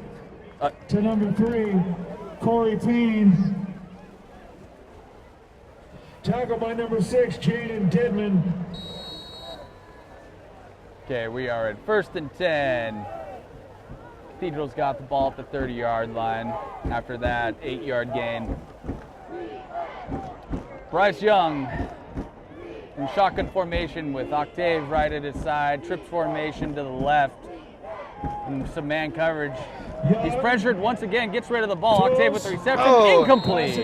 Bobbled the ball just a second. Looked like it was going to get it, but the defender got in really quick. Justin Flo in on that tackle. Number 10, Justin Flo. And number 65, Justin Brandon Flo's all over the Arias. football field. Hard to believe this young man's only a sophomore. Yes. Very good instincts. Yeah, his nickname Baby Man. Baby man. 'Cause He he's, doesn't look much like a baby to me. He's About just a 6'1". baby and it looks like the man. Okay, complete out to number Pass 3. complete, right side out of Although what was bounds. going on there, it looked like the line on both sides were a little lethargic there. Yeah. The play goes off easily. I think the Tackle by consistent Jaden pauses have Tidman. kind of put a Pass completed little to halt number to the 3, game. Corey Yeah. Payne. See a little more Third down lethargic 8 brand of for the football Phantoms. as opposed to the Right, the hard hard-hitting, the fast pace that we saw saw in the earlier. first half. So you can attribute that to a lot of the penalties, and I think So now, another matchup that's going on today in the other bracket, Valencia versus Norco, and Valencia takes that one. A surprise win there, 67-21. wow, Valencia with a walloping. Throws right side. Over Pass by complete. Magic Driven Mountain. out of bounds by number 25, Gavin Scott. Gavin Scott, an undersized linebacker, Ball caught by but the running back, he's number been 21, involved. Justin Octave. quite a bit on defense for the Highlanders. And a gain of 6 for Octave, so that'll bring us to 4th down and 1. And they're obviously going for it, being down by multiple scores. Justin Young out in the shotgun formation with Octave at his side. 3 receivers to the left. Upland looked like they jump, but they're saying somebody from False start, Cathedral. Yep, Yeah, Cathedral you lineman. can't jump. move once you get set on that line, and Repeat a 4th down. there was That's gonna be 4th down and 6. an offensive lineman just shifted just slightly enough to draw the defender off sides. So I'll make it 4th and 6 with the penalty. Same set in there. We got Bryce Young, the quarterback, Octave, 3 receivers once again on the left. We got Josiah Zamora motioning over to the right. Getting picked up by the linebackers, some man coverage. Bryce Young audibling at the line. Split receivers. Split receivers. Looks to his left. He's goes got to his Zamora. right. Zamora's Yeah, good got read. it. That's good for 7 yards. That's going to be a 1st down. Yeah, so we were talking about the quarterback's ability to check receivers. He goes, looks left, and there's nothing there. Looks right, finds the receiver, and gets a 1st down. That's an excellent play by Bryce Young Absolutely. and the receivers to maintain that. We Yeah. have the scores for the Calabasas Heritage game. 41-7. Heritage takes that, and so is that right? So that'll be. I'll have to check that again. All it'd be right, Bryce Young back Valencia to versus pass. Heritage. He's got Josiah Zamora. Once again, Zamora makes a cut. He's up past. Oh, he fumbled the football. Oh, Upland. He's got it. He's. 30, 25, 20. Oh, He made a cut. He's dodges. still on his He's going feet. to go all the way across the other side. He's even going to go backwards a little bit. However, we got people catching up to him. Another And, flag. maybe a horse collar because I see a penalty there. Yeah. I'm not seeing that was More one-on-one, so it must have been a horse collar. Yeah, Alex Bronco with yet another drop. This time a fumble picked up by number 11 from Upland. Shamar Whetstone, the defensive back, he picked it up. He almost made it to the end zone, but a plethora of Cathedral linemen kind of got in his way. He runs clear across the field, but Cathedral got him by the shoulder pads and threw him down, which is illegal. Yeah, it's never a great idea to run backwards, even if you're going to go across the field. You can get lucky, but that just allows more time for the defenders to get to you and get, regain their bearings. So once again, that score was Heritage 41, Calabasas 7. So Heritage just moves on against Valencia. Number 16, Evan Rowe. Got Evan Rowe, backup quarterback number 16 in the game now, taking over for David Baldwin with the game out of reach. No point in risking injury to your star quarterback. So Evan Moore, number 16, like I said, he's a sophomore, 6 foot, 170 pounds. Evan Moore. He apparently is in Akira Mira's class. And another touchdown, number 27, Marcus Brown Jr. Now Upland getting to their usual 38. huge point differential. What a scamper. Untouched, just running off the tackle. And at this point, Cathedral doesn't have a whole lot left in the tank, and Upland is exploiting that to its fullest extent. This extra point would put them up 59-20, just above the 38.5-point average margin of victory. The snap is down, the kick is up. And the kick is Going to bring it to 59-20 with 2 minutes 32 left in the game. And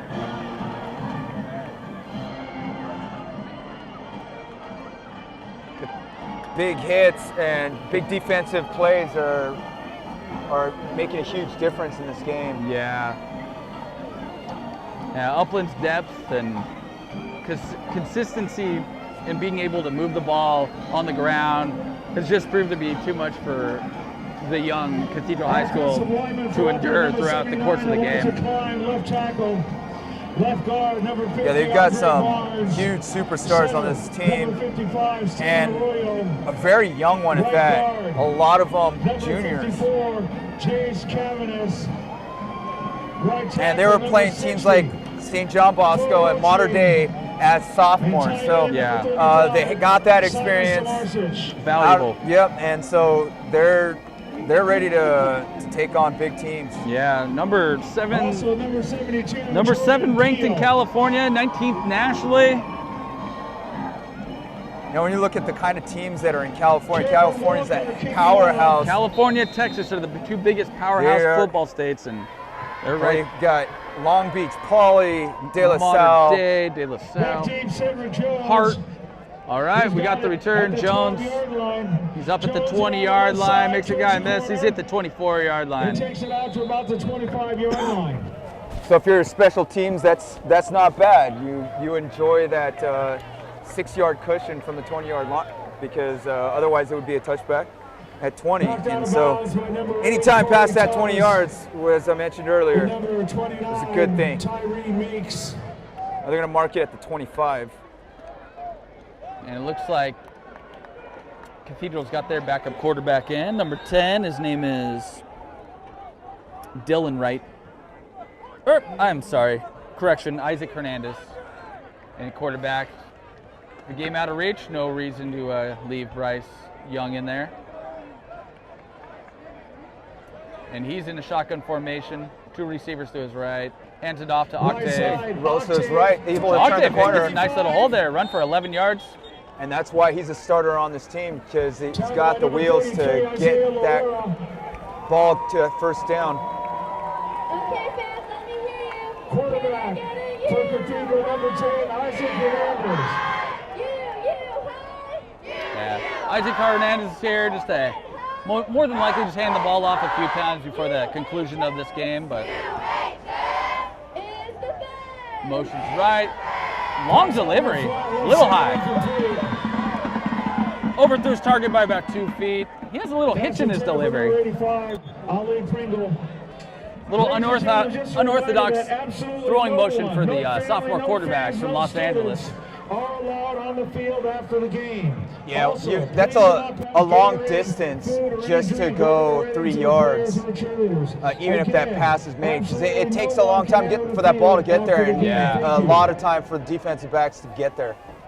Hand off to Octave again. He finds a hole, gave him about 6 yards. May not be very tall, but he's got a lot of speed. And contrary to popular belief, that is the most important aspect of a team. You know, they used to say, you know, my team is much bigger this year. Now coaches say my team's much faster this year. Upland calls a timeout with 21 seconds to go. I guess if you have the timeouts, use them. Upland enjoys the luxury of both big and fast. Yes, as most good football teams are fortunate to have. Upland, one has to wonder what sort of strategy you have to review when you're up by 39 points with 21 seconds to go. It's probably Tim Salters. keep your hands to yourself. Like, you don't want to make any silly, you know, things that will cost you. You know, people getting kicked out. I think he's going over games coverages. He doesn't want to. He doesn't want to lose that 39-point cushion. Anything could happen, James. 21 seconds is an eternity in high school. All right. 21 seconds. Isaac Hernandez. Sure. Octave at his side is running back in the shotgun formation. We got split wide receivers on each side. And Upland with their Hernandez 3-4. with the hitch. He throws a nice Looking ball. down the center. Ooh. Actually, if Number 33, Isaiah. number 33, if Isaiah was looking up, he might have kicked that off. I mean, that was 4 seconds. They're just letting the clock. Looks like they're just letting the clock go on an incomplete pass. Yeah. They're gonna do the handshake, and I think that's probably what Salter was talking about here. No fights. No fights. Well, So these you two- get yourself kicked out these two so that teams- you're ineligible next game. Every player is valuable. Every member of this team, all the support staff is what allows the success of a team, and every member is valuable in that aspect. Absolutely. And so Upland will be playing Oaks Christian next week, the day after Thanksgiving at Oaks Christian. That game will not be televised, but we'd like to thank you and our sponsors, Main Street Garage, Veronica Graz, and One Up Graphics for One Up supporting Graphics UTV. in Rancho Cucamonga? That's right. That's One a Up great studio. And they are supporting these students here of UTV, UHS video production, our camera person, Caden Bruce and Akira Mira, and our director, Sierra Sherrod. Sharon, sorry. And Sean Smith. And I'm James Mira. Thank you for joining us today, and we will see you in the playoffs, the third round. Good night, Upland. Friday. Final score, Upland Highlanders 59. I'd like to thank both Cathedral and Upland Phantoms for hosting 20. the ball game tonight. Good night.